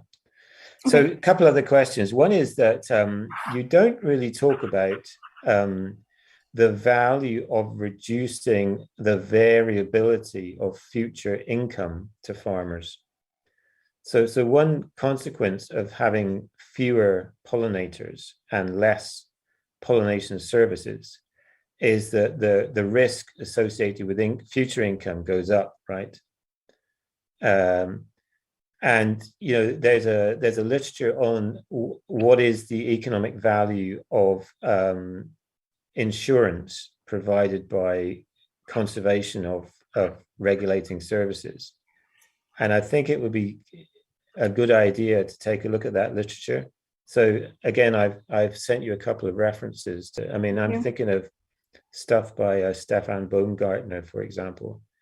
Because you could say that, well, one reason farmers might be willing to pay to increase pollination services in their region is because that reduces the variability of future income. And that's an insurance value. Yeah. And that's separate from the effect on the mean income that they expect to get. So that's definitely worthwhile thinking about from a policy point of view. I also wanted, as a last question on the farmer survey, and I have a couple of questions on the consumer survey, but as a last question on the farmer survey, I want to come back to this payment mechanism, right? So you use volunteering. Yes. And you say, the reason I'm using volunteering is because in low income and middle income countries, there's a real problem with using monetary payment mechanisms. Yes. Okay, so I think the first point is there are many studies in low-income and middle-income countries which do use monetary payment mechanisms and find that they work. So I think just because Morocco is a middle-income country does not mean that you have to use a non-monetary payment mechanism. The second point is you then convert from volunteering hours to dollars to money, and you use this 1/3 of the wage basically. But what I was missing was an analysis of what am I assuming about the labor market here? What am I assuming about the ability of farmers or consumers to generate more income by working more? Because by volunteering, they're giving up working hours, perhaps, right? And there's a big literature on that as well. So, and then finally, of course, this is volunteering. So it's not a mandatory, it's not a compulsory payment mechanism. And we know that when you ask people to volunteer, whether it's volunteering hours or volunteering money, they have a big incentive to free ride. And I didn't get any discussion about whether there's a free riding incentive here. So I'm not going to volunteer because I know my neighbor will. And if my neighbor volunteers, my pollination services are going to go up even if I don't volunteer. So I didn't find any discussion of that. So do you want to respond to those points? Yes, of course. So about our choice of willingness to volunteer instead of willingness to pay, yes, I agree. In some cases, in low and middle income countries, authors actually use a willingness to pay instead of a willingness to volunteer or a willingness to work. But in other studies, we found that they used both willingness to work and willingness to pay, and they find that the willingness to pay, the willingness to volunteer, people can relate more to this kind of payments instead of the willingness to pay, and sometimes they get higher values because they are limited with the willingness to pay because they don't have enough means to pay. However, with the volunteering, they are willing to provide more working hours, for instance, or volunteering hours. So this may be representing the true value of ecosystem services to them. I totally agree. A willingness to pay can also work and have be significant and have the right specification. But in this study, we were looking to have the true value of insect pollination. This is why we use this volunteering work, because we know if we use a volunteering payments mechanism or a working payments mechanism, people will be ready to pay more because they can relate. They have the time, not the means. And in these studies, when comparing between the willingness to volunteer and the willingness to pay, of course, people are willing to pay more in the willingness to volunteer because they can.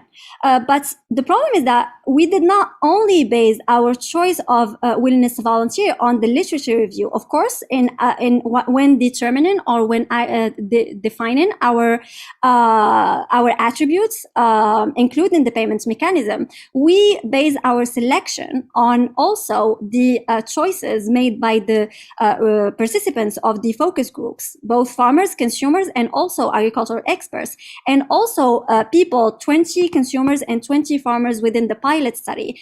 And in the focus groups, when discussing with farmers and consumers, they strictly rejected all kind of payments mechanisms. They were more between the volunteering payments mechanism and the working payments mechanism. But with the experts, we were able to choose the willingness to volunteer.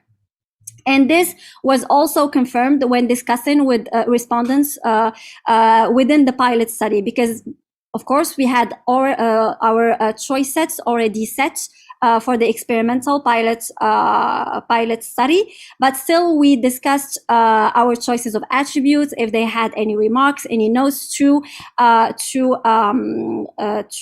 make our experimental design better. And they totally agreed with our choice of volunteering days as a payments mechanism. About your second question, by volunteering work, they don't do they have to give up working hours?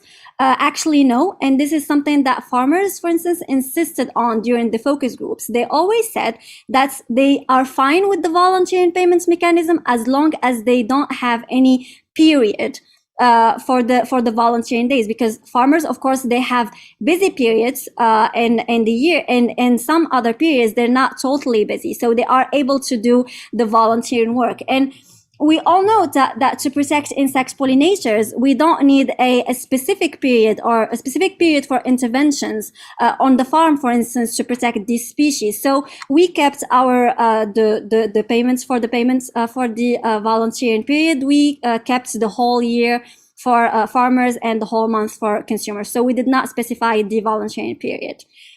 About the free riding, so if the farmer is going to volunteer, my neighbor is going to volunteer, I'm going to volunteer as well. So this is something that is not actually true for farmers, because when they make the effort to volunteer around their farm, their farm, for instance, their farm will be the first to benefit from insect pollination, and to increase their income, to enhance their quality, to enhance their diversity. So they don't need for their neighbor to do the volunteering work in order for them to start doing the volunteering work. Because when they do the volunteering work next to their farm, for instance, when adding nesting resources and nesting sites for insect pollination, for pollinators next to their farms, they will see the results of their volunteering, and they don't need to see their friend or their neighbor volunteering in order for them to volunteer as well, because they can see the results if they do volunteer. And this is something we insisted on when we explained our volunteering payment mechanism.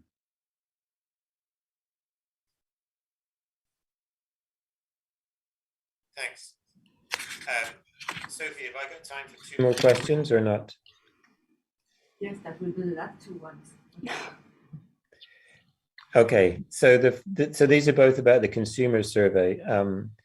The first question is, you say that understanding the heterogeneity of consumer preferences is useful, but I don't understand why it's useful to the design of pollinator policy. I mean, why should the design of pollinator policy depend on the heterogeneity of consumer preferences? I don't understand that.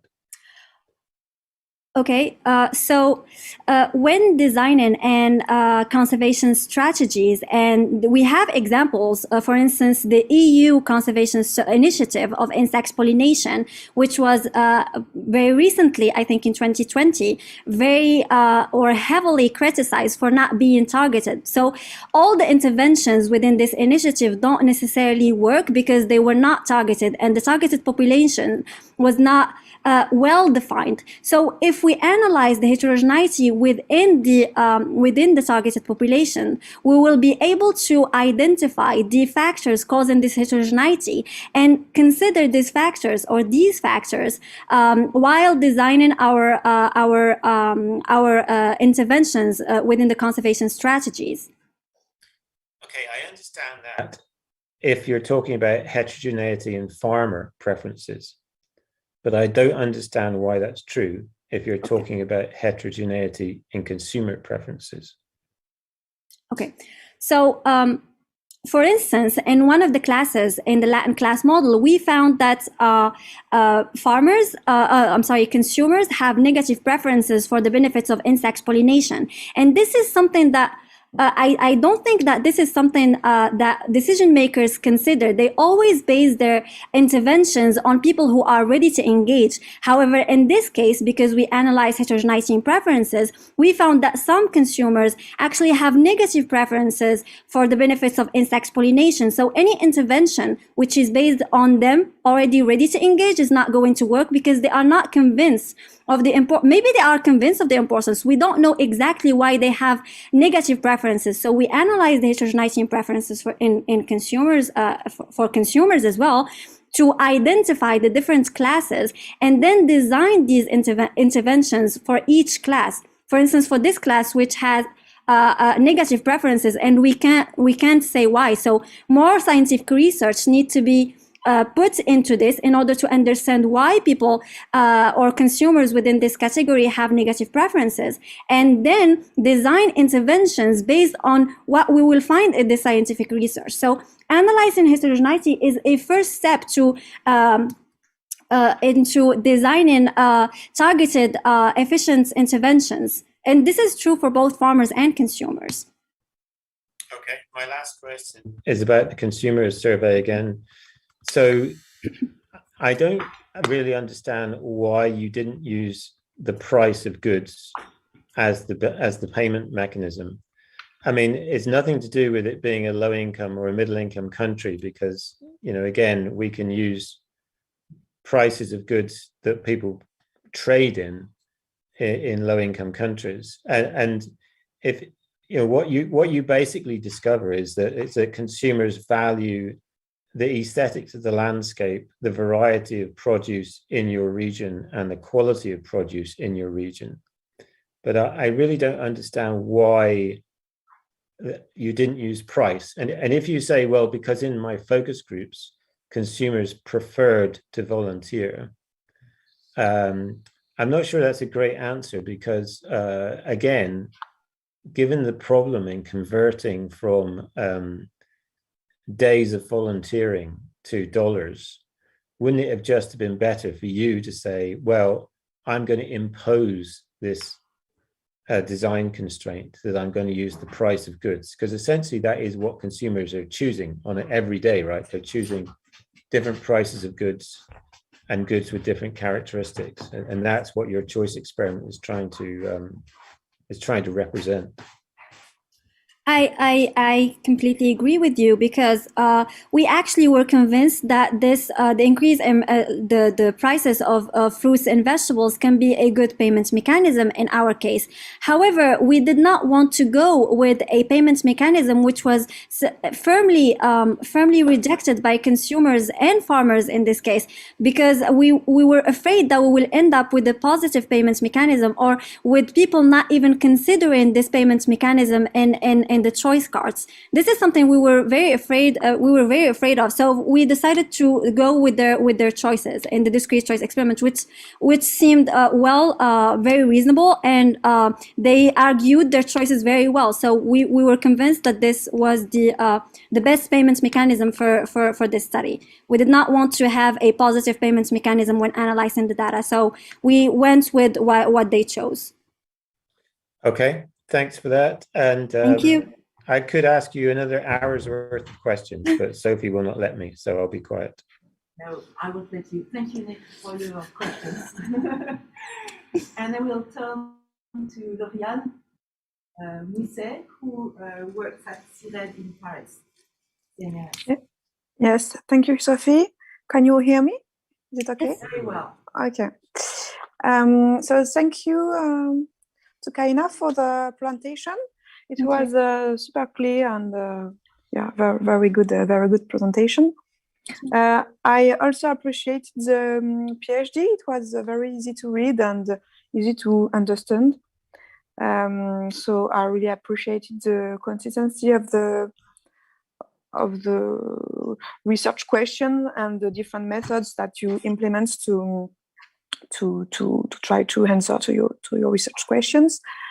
So I had a lot of questions, but actually most of them have been already asked by the other reviewers. So I will focus on 3 groups of questions, which are maybe a bit different from the previous ones.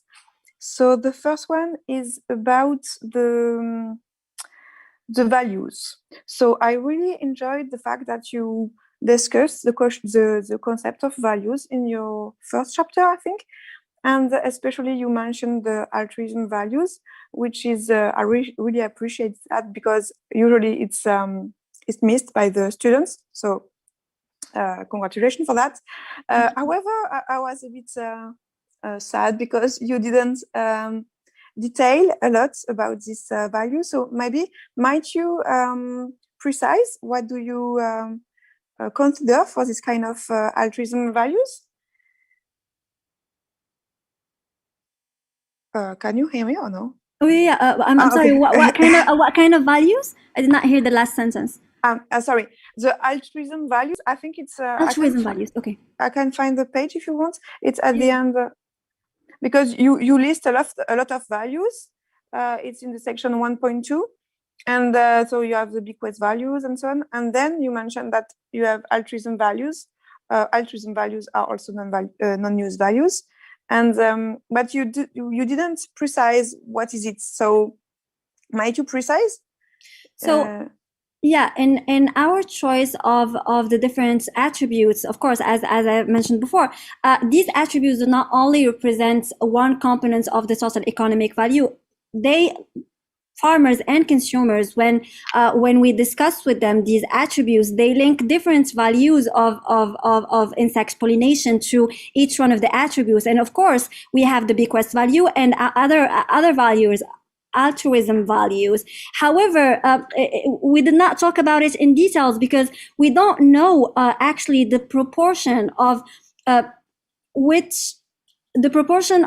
value or the attributes represent these or the proportions that attributes represents of these different values. We can say to which extent each attribute represents which value. We just know that these attributes represent all the components of insect pollination, but to which extent they are represented, how well they are represented by these attributes, we don't actually know.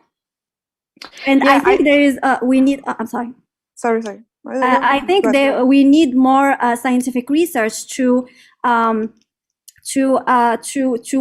uncover these proportions, but frankly, I don't think it's possible to have each component of the total economic value of insect pollination represented.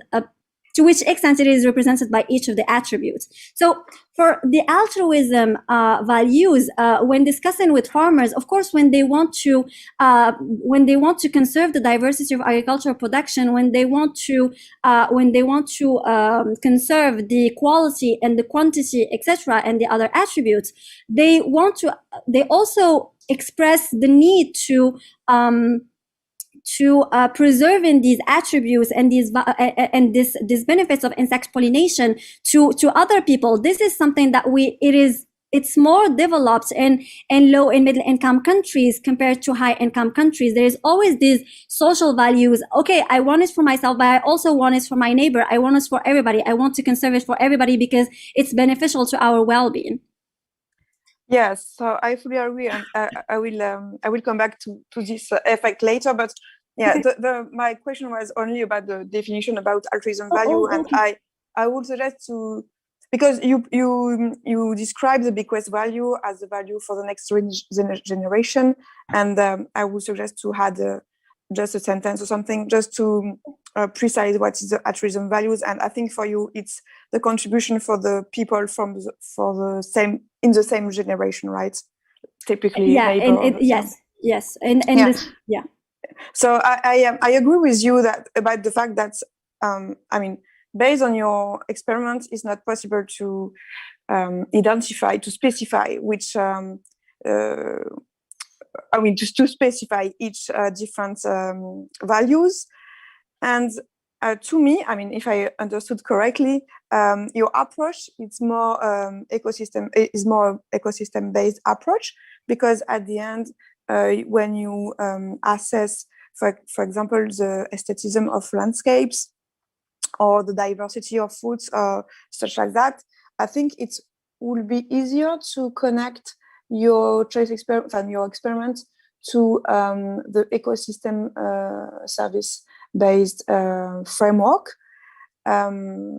instead of the classical total economic value framework, because you do an assessment about these ecosystem services, and you don't provide any assessment of the underlying values, I would say.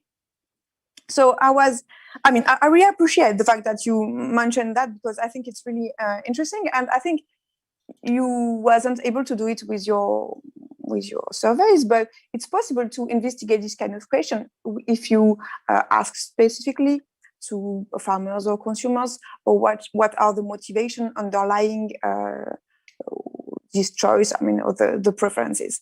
But I was wondering, why did you make the choice to develop in your context and your problematics the framework of this value instead of the one of ecosystem services, which is to me more appropriated?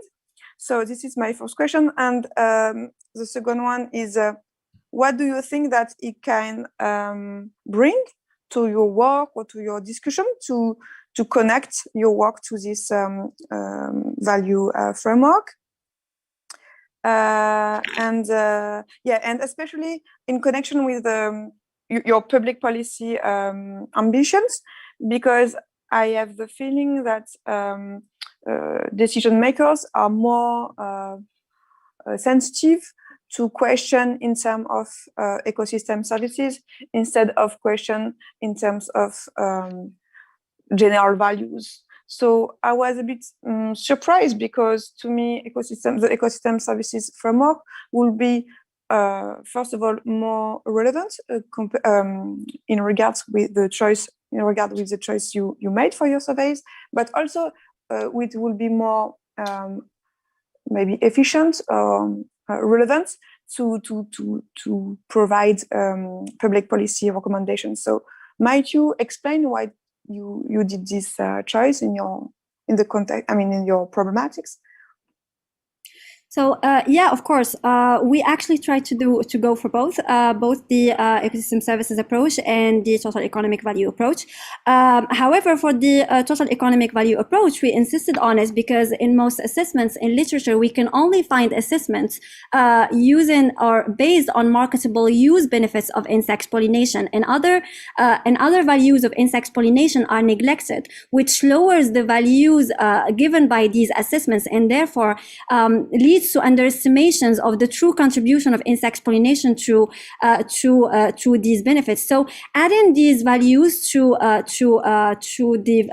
assessments of these values to the assessments, adding these values to the assessments of insect pollination helps us show that we can actually compare the two approaches, the bioeconomic approach and the discrete choice experiment approach. But it shows us that these value actually are of a big relevance to both farmers and consumers, and therefore we need to account for them more in decision making processes, because.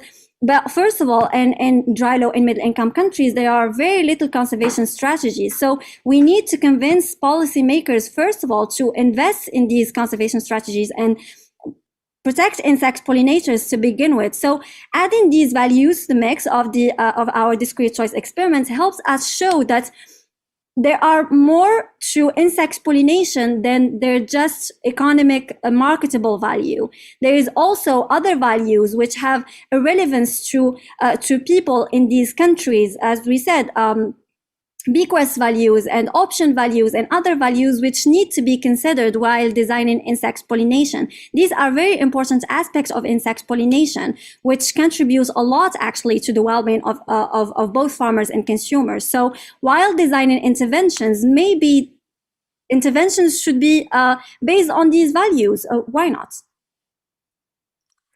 Yes, but all these values are actually included in the ecosystem services approach, because, for example, the ecosystem services of aestheticism of landscape, for example, you can have different motivations for these ecosystem services. For example, if you enjoy the aestheticism of the beauty of the landscape for yourself, it's a use value. If you consider the beauty of the landscape for you in the future, then it's an option value. If you consider the beauty of the landscape for the next generations, then it's a bequest value. So actually, all these values are included in your ecosystem services approach. The only thing that you are not able, but it's not a big deal, but you are not able to specify the different underlying values. So yes. Yes, which is why I said that we actually considered both approaches. It's just that we chose to also point that there are use values and non-use values and also bequest values. But for our discrete choice experiments, of course, we considered both the ecosystem services approach and the total economic value of insect pollination. We just chose to point out both. okay. Thank you. So my second group of remarks is about the bio or ecological side. So I agree with Arnaud, I guess, who mentioned that I think that your statement is more in line with environmental economics instead of bio economics or ecological economics. Of course, you speak about natural entities, but I have the feeling that you don't integrate a lot of bio or ecological specificities about these ecological entities. So so then I think it would be more fair to encourage your work in environmental economics, which is not a big deal because it's a very good environmental economics work. So that's okay. But I would like to discuss with you about this ecological specificity, since you seems to be interested in this perspective. So I have two set of two questions. So the first one is about so you speak about pollinations by bees, if I understand correctly. I mean, implicitly by bees, but you don't specify the difference between the domestic and wild bees. So my first question is this distinction not relevant for your case study in Morocco? Because I'm not aware about pollination in Morocco, actually, but I know that in France there is different kind of bees, so basically domestic bees and wild bees, and they are quite different. In terms of ecological dynamics, and especially ecological fragility. But they are also different for the economic sides, because they have different consequences on the incomes. So I was wondering, is this distinction relevant for your case study? So as we just talked about, in this study we consider more of an ecosystem services approach, and I don't know to which extent we can consider managed pollinators as providers of ecosystem services. We here, of course, we talk about pollinators, but mainly wild pollinators, because in many studies we consider managed pollinators as production factors rather than ecosystem services providers. So in this study we focus more on the ecosystem services approach rather than agricultural production factor approach, which is why we did not talk a lot about managed pollinators.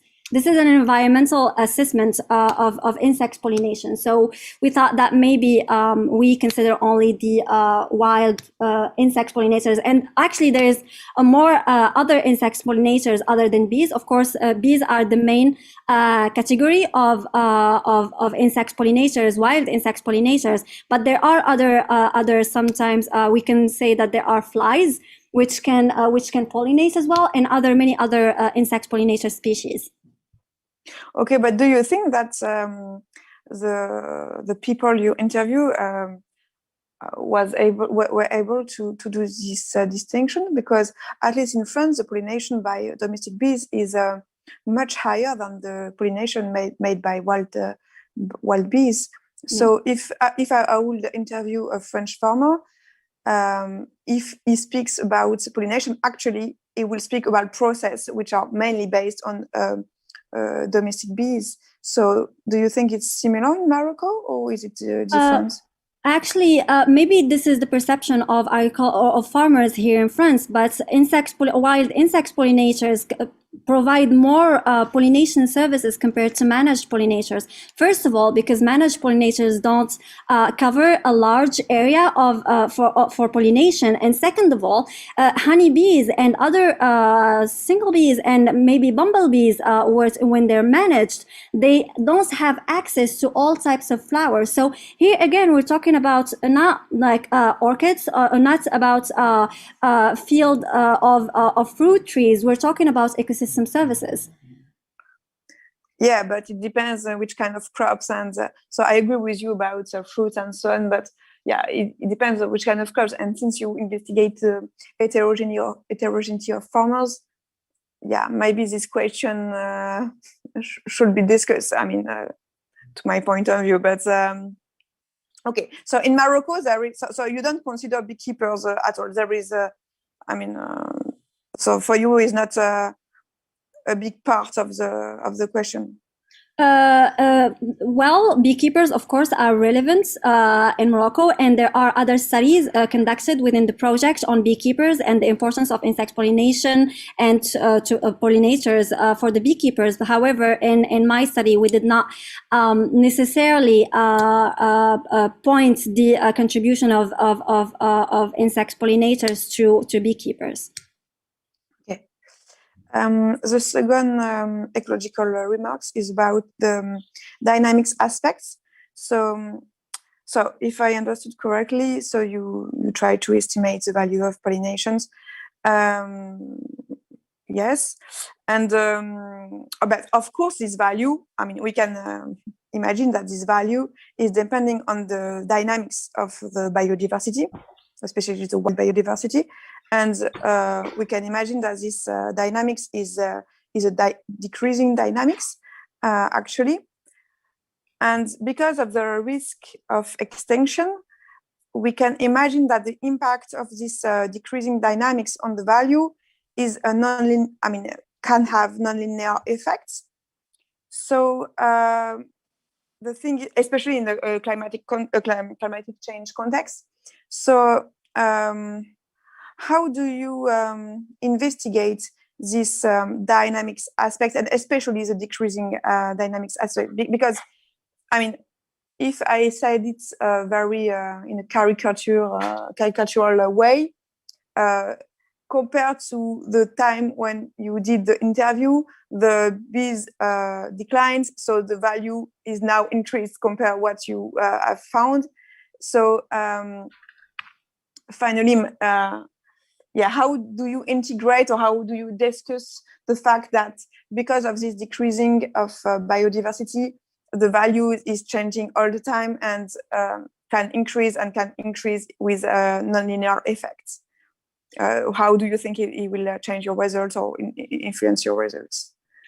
So of course we can only in Morocco we don't to this day we don't have, and in most countries I think we don't have an exact information on these dynamics. However, in this study we actually we consider these dynamics between the different regions, because of course the different climate ranges are not the only difference between the different 5 regions that we have chosen. Of course, the main basis of our choice was the climate. However, with the climate, we can talk about the biodiversity, because the biodiversity is not the same within the different contexts. So in the context in climate change, for instance, we can see a decrease in or low levels of diversity the more we go from dry subhumid climates to hyper-arid climates. And in this way, we can show that the more the diversity of insect pollination of insect pollinators included, diversity in general as well, the more we move from regions with high levels of aridity, with low levels of aridity, to regions with high levels of aridity where the diversity is lower, the value of insect pollination stated by farmers and consumers increases. So this leads us to maybe simulate the impact of climate change in the future, following the IPCC report in 2014, which expected shifts in climate ranges in the course of climate change. So this can give us an idea on how these dynamics can affect can affect the value of insect pollination. But also we took into consideration these dynamics while choosing the two qualitative levels of the different attributes. We have low and high for almost all the non-monetary attributes. And the hypothesis behind is that we have a level which represents a low diversity or biodiversity of insect pollinators, and another level where the diversity of insect pollinators is high. And with this comes, of course, the biodiversity in general. Okay, well, okay, thank you. Thank you. And then my last group of questions. Yeah, so it's more about the, but you discussed about that a bit before, but yeah, it's about the public policies. And so you investigate different kind of public policies, and you presented this in table 22, I think. I mean, public recommendations. And I was a bit surprised, but you mentioned it a bit before, but I would like to discuss a bit more. I was a bit surprised that you didn't investigate the question of collective actions or cooperation, coordination between different actors, between different farmers, for example. And I was especially surprised because, as you mentioned yourself, in Morocco or these kind of countries, the network and actually the cooperation or coordination between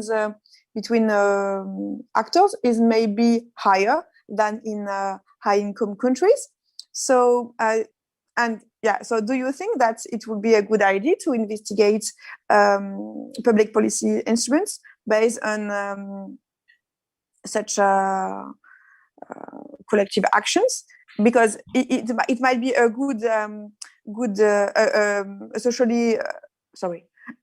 socially accepted instrument, and it could be also be a good bioeconomic effective strategy. So it could be a win-win instrument. So what do you think about that? I completely agree. I think the collective actions can be very important in the protection of insect pollination. However, we did not suggest these kind of interventions or these kind of actions because in Morocco and other low and middle income countries, interventions for insects, for the protection of insect pollination are not necessarily developed. We barely have any interventions at all for the protection of insect pollinators. And therefore we thought that maybe we can, in a first stage, we can work on individual actions. And when the people are more aware and of the impacts of the insect pollination on their well-being and the contribution of these species to their welfare and to their subsistence and livelihoods, maybe we can move then to more collective actions, which actually I think they can be can work in the context of Morocco with the FAP approach, which we suggested in our last chapter of the thesis. We can use this FAP approach, for instance, not on an individual level, and we can have farmers discuss this approach between each other, and maybe one farmer can, instead of just keep doing trainings for farmers to be able to implement this approach, maybe we can do, for instance, associations of farmers which can explain how to implement the approach for each other. This is something that can actually work given the social values of people in dry, low, and middle income countries. However, at first, we would rather suggest to start with more individual approaches and more individual interventions, and then move to more collective approaches.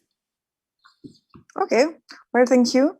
Thank you very much, SoukaIna, for your answer, for your presentation, and for your PhD. So it's really instructive to me. Thank you very much, and congratulations. Thank you. Thank you very much, Lauriane. So I'm the last to speak, at least as a member, evaluating member of the jury. So relax a little bit. You've been working hard, you've been standing up for now more than 2 hours. I will make more general comments, very few questions, because most of the questions I wanted to ask have been addressed already. All right, so take your time. So I just wanted to join my praises to what has been said before. I think you have done impressive work, Thank you. especially looking at the energy, I guess, you had to deploy to conduct those almost 1,000 interviews. I'm just amazed that you Thank could you. do it by yourself, really. That's really important. And you know, the courage that it represents as well. So congratulations. Thank for this. you. Congratulations also for the writing up of the thesis. I think there are lots of very good things. You are very energetic and you want to convey your ideas and your convictions to Thank others. you. So that's good. And I enjoyed reading it, and I think it brings new ideas and it bridges a few gaps in the literature, although many results need to be, beefed up a little bit, okay?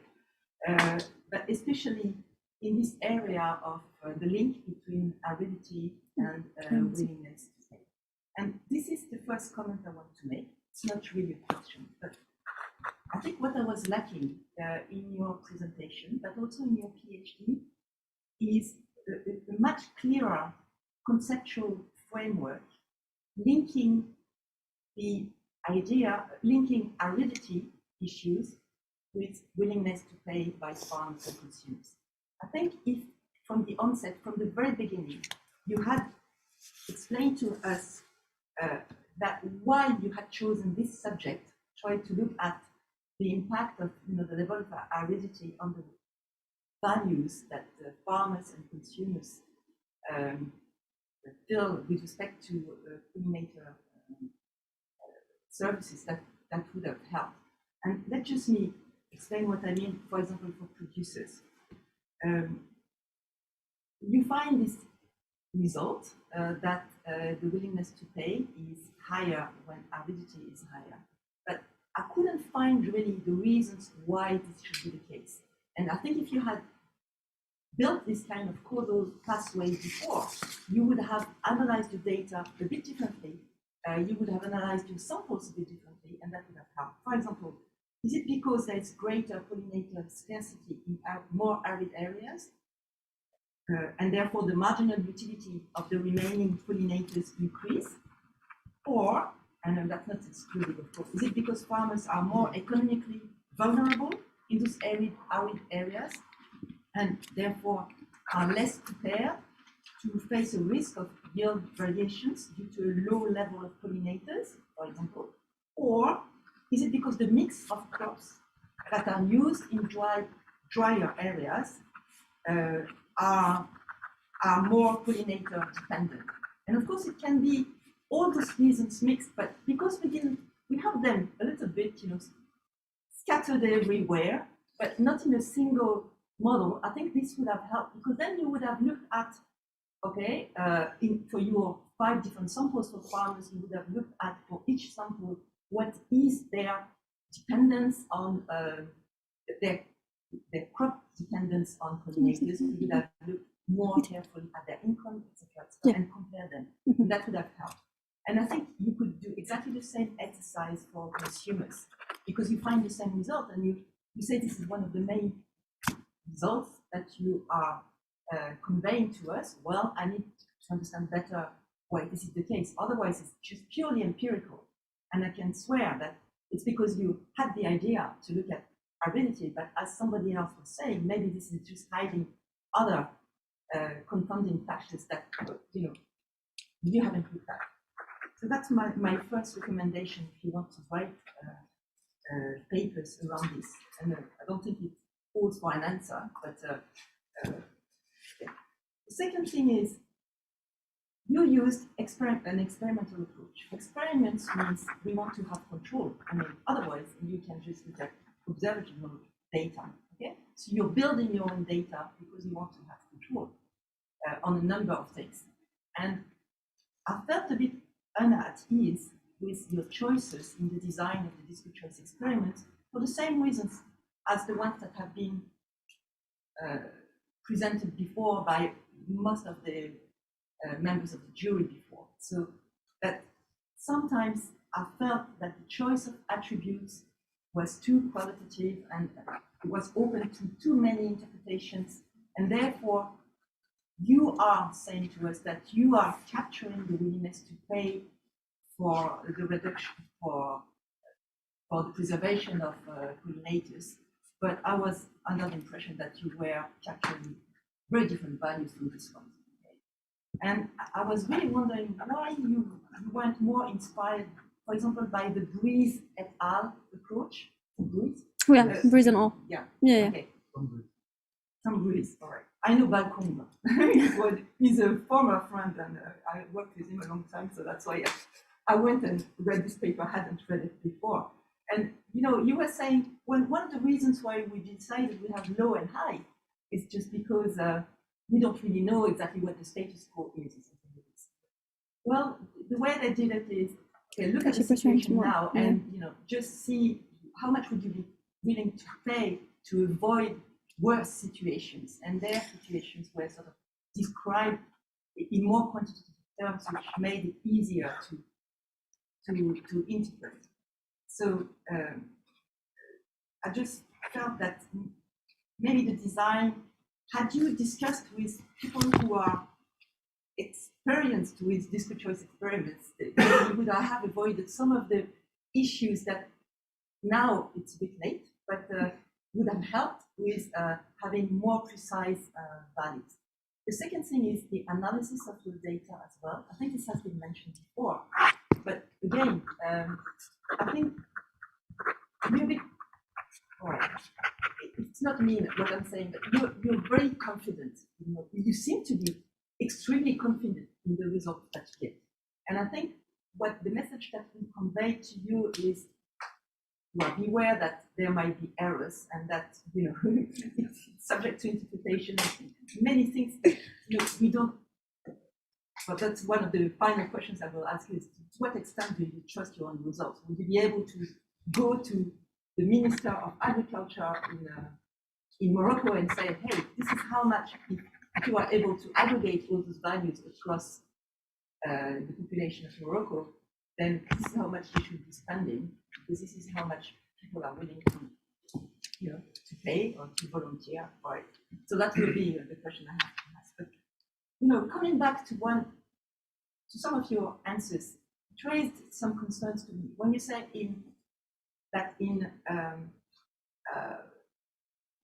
expert groups or focus groups, people say, no, we're not willing to pay one single dirham for the preservation of pollinators, but we're willing to volunteer some work, so this is okay with us. Well, if that means their opportunity cost is zero, well, if you want them to interpret the value, you then translate it into 1/3 of their daily income. Well, that's wrong. I don't think you should do this. In fact, I'm just worried that the aggregate willingness to pay for the preservation of pollinator services in Morocco is actually extremely low and not very high as you tend to demonstrate. And so this is why I'm asking you the question about confidence, because that worried me a little bit. Another question that I wanted to note is when you describe a little bit your sample for farmers, it says that 37% of the respondents produce crops that depend on pollinators. Well, if I calculate well, it means that 63% of your respondents produce crops that do not depend on pollination. So when you're asking them their willingness to volunteer for the diversity, the quality, are you asking them as producers or as consumers? And this wasn't discussed at all. Okay, so I'd be interested in knowing, and I haven't asked the same question for consumers, but consumers who don't like eating fruit and vegetables. So how do they respond to this? Something else, which it's just incidentally, you've used I've mentioned that to you yesterday, but you've used interaction terms in your mixed logic, but you should be aware that it's not the right way to do this. You can't do this because you cannot trust, you cannot interpret the estimated parameter in front of the interaction term as being a marginal value of the interaction variable.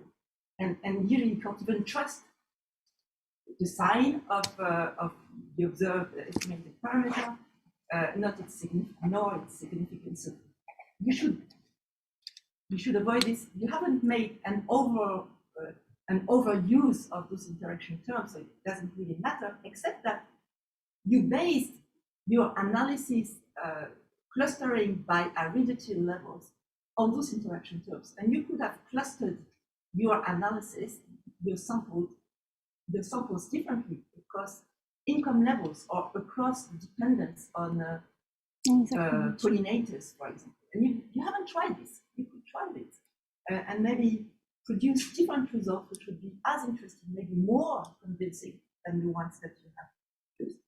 So that's something else.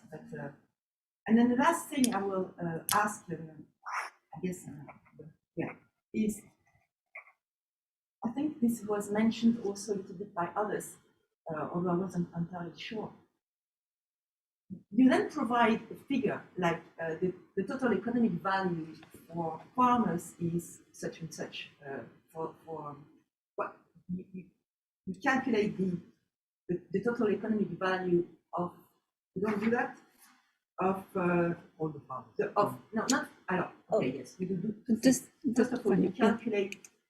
I was wondering whether you were really entitled to add up the willingness to pay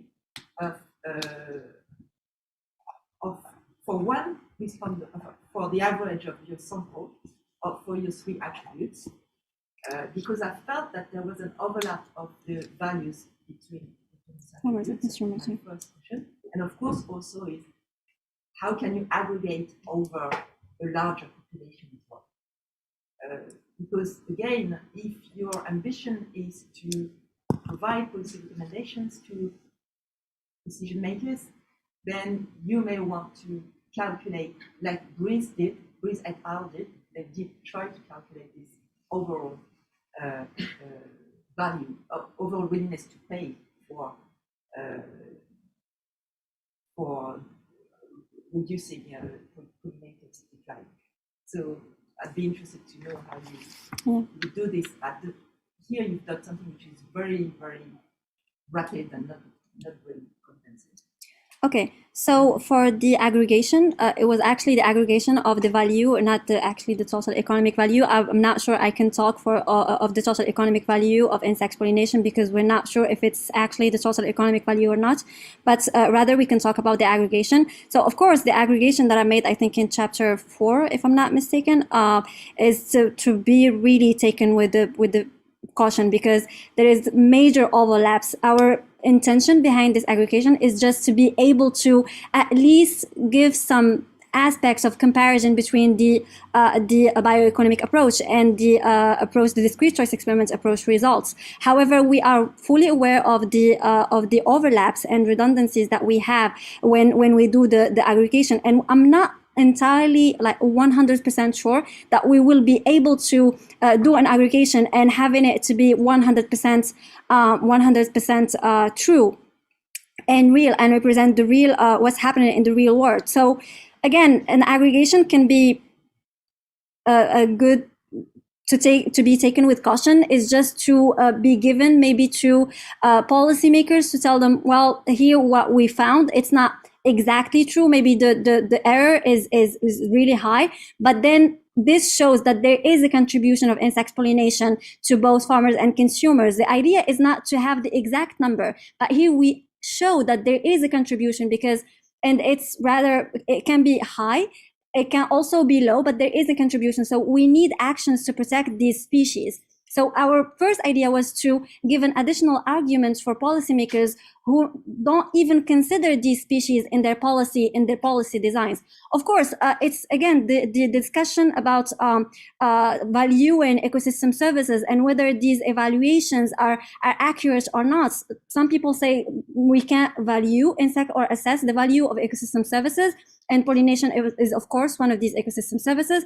Other people can say yes, we can, but we don't exactly know to which extent our valuations represent these ecosystem services. So there is always an error risk for all the values that we find.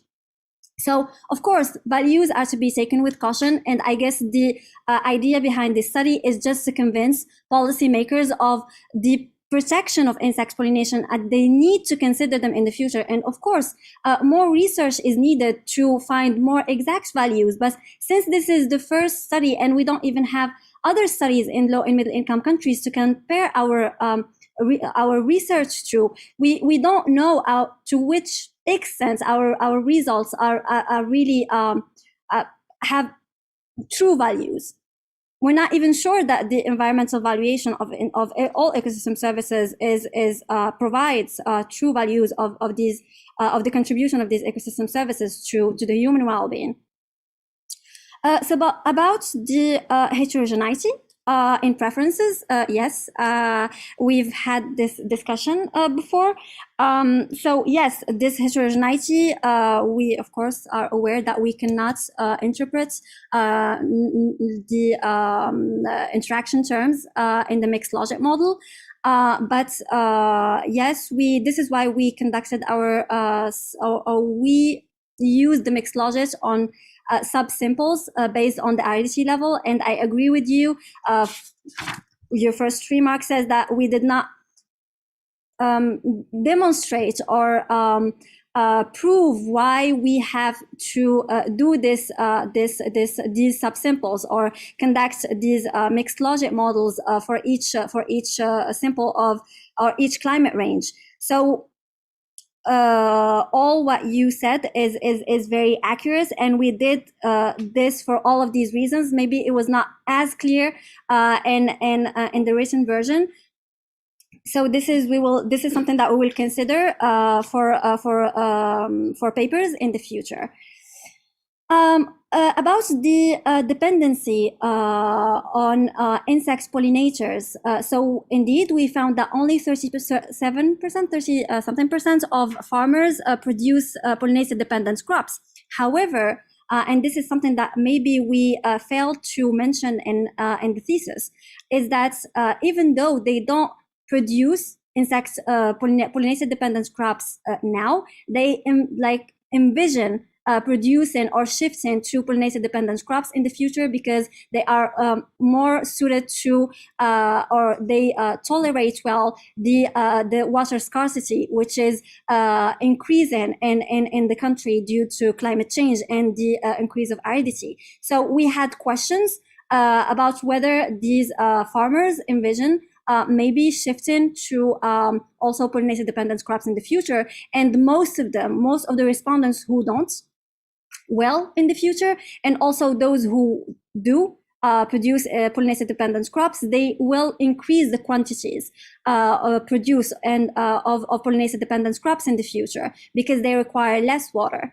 And this is something actually we saw in the results of the bioeconomic approach. We saw that the quantities of the used for the bioeconomic approach increased, and as a result, the dependency of the agricultural sector in Morocco on insect pollination increases as well. So this is something that all farmers consider to do in the future, which is why when they were responding to the choice experiment, the choice cards, they were. It was a completely hypothetical situation, which is the idea behind the discrete choice experiments, because they it was also realistic in some ways because they envisioned doing it in the future. So they were not responding as consumers, but as farmers who will do this in the future. From the question about the willingness to volunteer and the willingness to pay and the opportunity cost. So in fact, people are not willing to pay in money. They firmly refuse to pay in money or in cash because sometimes they base their production on subsistence farming. So they work they have production, they have yields, but they do not necessarily sell these yields. But they have an opportunity cost. They work, they have their time, so they are willing in their time, and their time have a meaning. And we try to convert afterwards into a willingness to volunteer in order to be able to compare to maybe other future studies. But the willingness to volunteer means something, especially for the subsistence farming, which is something most small-scale farmers do to some extent. If it's not really high, then at least to some extent. And therefore, and in Morocco, small-scale farmers are the dominant category of farmers in the country. So using the willingness to volunteer was actually, to us, it was a very, very accurate and represents the particular context of the farming system in the country. And in all low and middle income countries, actually, where we have more subsistence farming compared to modern farming.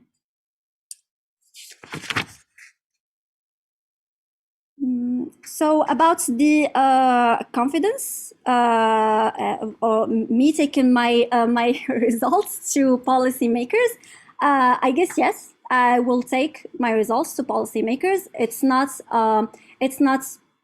maybe there are mistakes, maybe there are errors, and I fully agree. But since we don't have any more information, this is the first piece of information for low and middle income countries. It might be maybe other scientific research which will come afterwards in some years, or maybe next year, will have different values. But at least this is what they have, and there is an urgent need to conserve insect pollinators.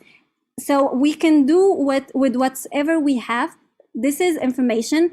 It might not be accurate 100%. There are errors, I agree, but this is what we have at the moment. So we should start protecting these species.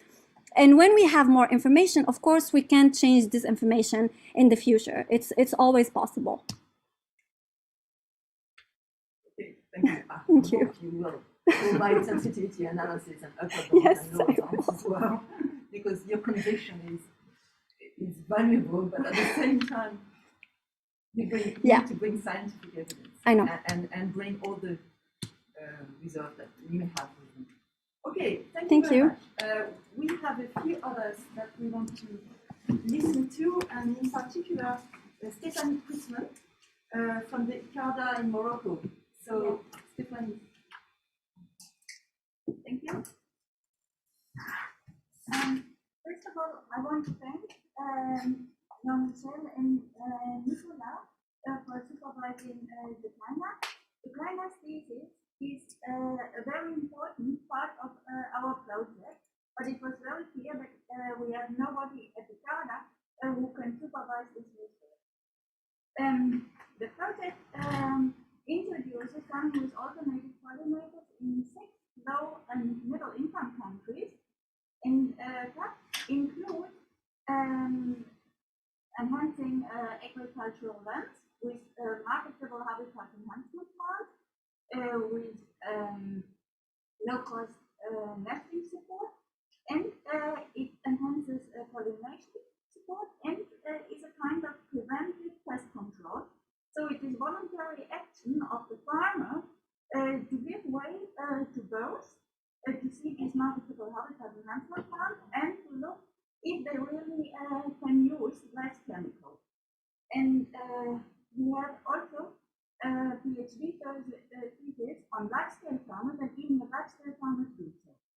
The second component of that is cross-sector policy mix, and Morocco already joined the coalition of the willing on pollinators, which includes the commitment to develop a pollinator protection strategy. Algeria and Egypt are very far developed, and the other countries are working on it. The cross-sector strategy is very well and elaborated already in Morocco and Algeria, and we plan policy workshops in all 6 countries. So the CARDA will have the opportunity to present her results in these policy workshops, and she already presented at the midterm workshop, and the people clearly understood that if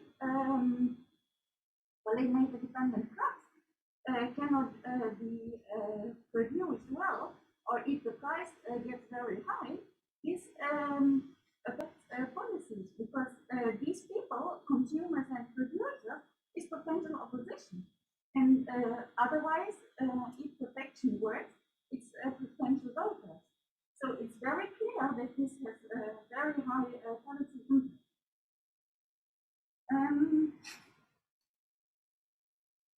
Then I want to mention that I was very much impressed by SoukaIna's rigor and her engagement to find a way to get her data. Yeah, those from Ministry for Agriculture, which was really, really difficult. And also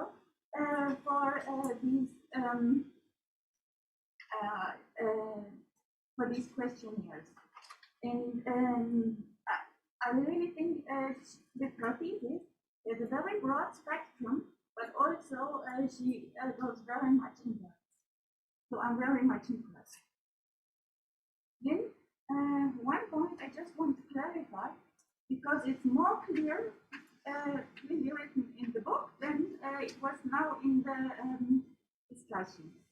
Concerning the aridity, the farmers in the more arid region are aware that if water decreases with 1,000 liters of water, for instance, they can well make their living if they produce apricot or okra, because it has a high revenue per drop of water. But they cannot if they produce barley or maize or wheat, because the revenue is low. And this is clearly written in the book, but it was not that clearly expressed today. And they can use less of their land and use the other land, which is not used for these pollinator dependent crops, for instance, for arrangements, and have more livestock. So it's really an adaptation strategy to climate change. Then the last remark is we have again a study on the economics of pollination, which is very much related to agriculture, and to the fact that 75% of the most important food crops need pollination. I'm still interested in a study, maybe as a postdoc, on the economics of pollination, but related to the fact that 87% of flowering plants need pollinators. So all ecosystem services provided by these 87% of flowering plants depend on pollinators. And if we use pollinators, we get environmental degradation in multi-fold aspects, and in consequence, we get a spiral of poverty. And it would be very interesting to analyze this concerning awareness, concerning readiness to collective action in a community-based ecotourism. So this is something maybe we can discuss later. But it might be useful to explain here in this study that it is again focused on agriculture, and that this aspect with the 87% of flowering plants is not yet included. This is the only remark I want to make. Yeah? Thank you very much. Nicola? Yes. Thank you very much. Thank you. Okay, we have no question. Well, I just want to congratulate you. Yeah, SoukaIna, you did a very good job for years. It was a pleasure to be your co-supervisor. Even if we have, there was a distance in Toulouse and Montpellier and Toulouse and Morocco, but each time we met and discussed, it was very interesting. Always you did what you need to do, done our recommendation, and it was very easy to supervise you. So congratulations.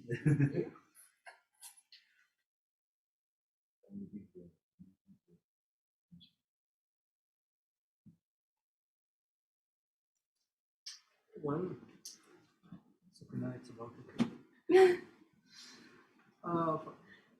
First of all, I would like to thank very much all the jury members that make very helpful comments and criticisms that will help SoukaIna to publish her work. And I do think it's a valuable work, so it's important that you will be able to publish it as soon as possible. Second, I would like to thank SoukaIna and Stephanie for coming to me to be involved in this project, which was indeed a very interesting and agreeable adventure, common adventure with Nicolas, with Stephanie, with SoukaIna, of course, and we were closer, so it was more interactive, more interesting, and a lot of time spent together. And maybe just a point on the valuation of ecosystem services. In the French thèse, French experience of evaluating ecosystem services, at the beginning of the work, it was supposed to be a systematic overview of valuing ecosystem services at a different scale and at the end, it happened that the only service that has been assessed and valued till the last step was pollination. And it indicates a lot about the fact that pollination is both an important service for agriculture and also an important ecological process for all we can see landscape and things like that. It's maybe a bad idea to say that, but maybe it's one of the most important ecosystem services we have across all the things that may exist in this wide field. Maybe last word on SoukaIna herself. She's a very smart, very clever student and very hard worker too. So altogether, it gives this kind of results, quite impressive. And moreover, she's a very nice person. I can say that in many occasions when we work together, there is big laughs every 10 minutes or something like that. So it's not, there is little constraints to working with SoukaIna. It's on the contrary, a very good moment. I'm happy that most of the jury members emphasize more than you the difficulty of the survey you realize in all the regions of Morocco. Can you imagine that she did some 1,000 surveys in 5 regions, and several of them I wouldn't have been comfortable being with in these regions, I believe. So it's a good opportunity. So she's nice, she's intelligent, she's hard worker, and she's courageous. Impressive, no? So it's a good opportunity to thank, I don't know who is online hearing at us, but I hope SoukaIna's family is here. And I would like to thank a family, but especially a father, who, as far as I understand, was with SoukaIna making a part of the survey for practical and maybe for security considerations. And so thank you very much, Mr. ANOUGMAR. So this was my last word. I hope everybody is happy with what will come to a conclusion in a few minutes. If everybody wants to let the floor, we stay alone in the room, and all of you go in the cold. And if you don't get sick too quickly, you can come back when we call you back. Exactly, this shouldn't take too long, so you can go for a coffee and something not too far. And the members of the jury, you have to stay with us. And if I understand well, the technical services are supposed to do something which will exclude those who are online, like SoukaIna's father, for example, to attend our closed meeting. Donc maintenant je parle au service technique puisqu'il paraît que vous m'entendez. C'est le moment de faire en sorte qu'on soit que nous et pas tous les autres. Voilà, donc je compte sur vous. I just need to go announce to the door. Can you tell Sophie?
D'accord. Et on peut ouvrir, on peut inviter les autres, ils sont tous Oui, partis? il arrive. Ah, d'accord.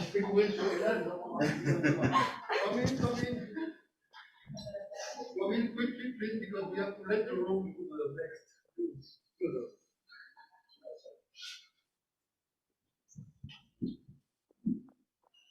Donc, SoukaIna, c'est un moment important. Excusez-moi, je vais parler français juste pour le démarrage, hein, puis après, je parlerai un peu en anglais. Voilà, on a discuté et tu vois que ça n'a pas pris très longtemps, ce qui veut dire que de façon unanime, on a décidé que la qualité de ton travail méritait le titre de docteur en sciences économiques. Donc, te voilà admise au titre de docteur en sciences économiques et pour ça, bravo.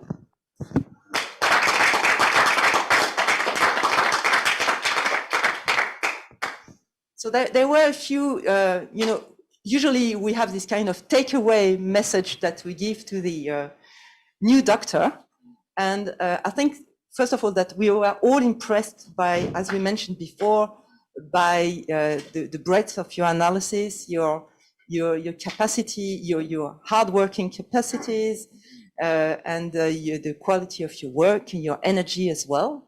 So that was one thing. The second thing is, as a piece of advice, we know that we would like you to publish your work, of course. So, make sure that you take into account all the comments that have been given to you. I think this will be helpful for you to improve your articles.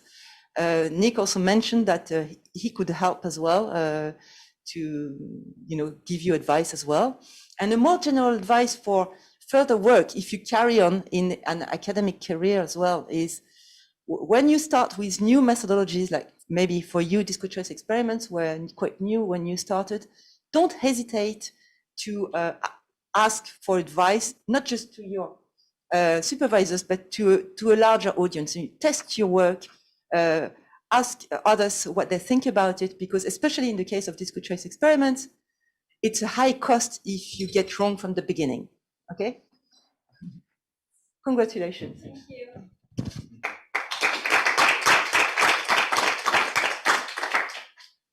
Want to say something? Oh, thank you. Well, thank you, all of you, all members of the jury. Thank you to my supervisors for helping me. And thank you to my family and Stephanie as well. Thank you. And to all my friends for being here. Thank you again. It meant a lot.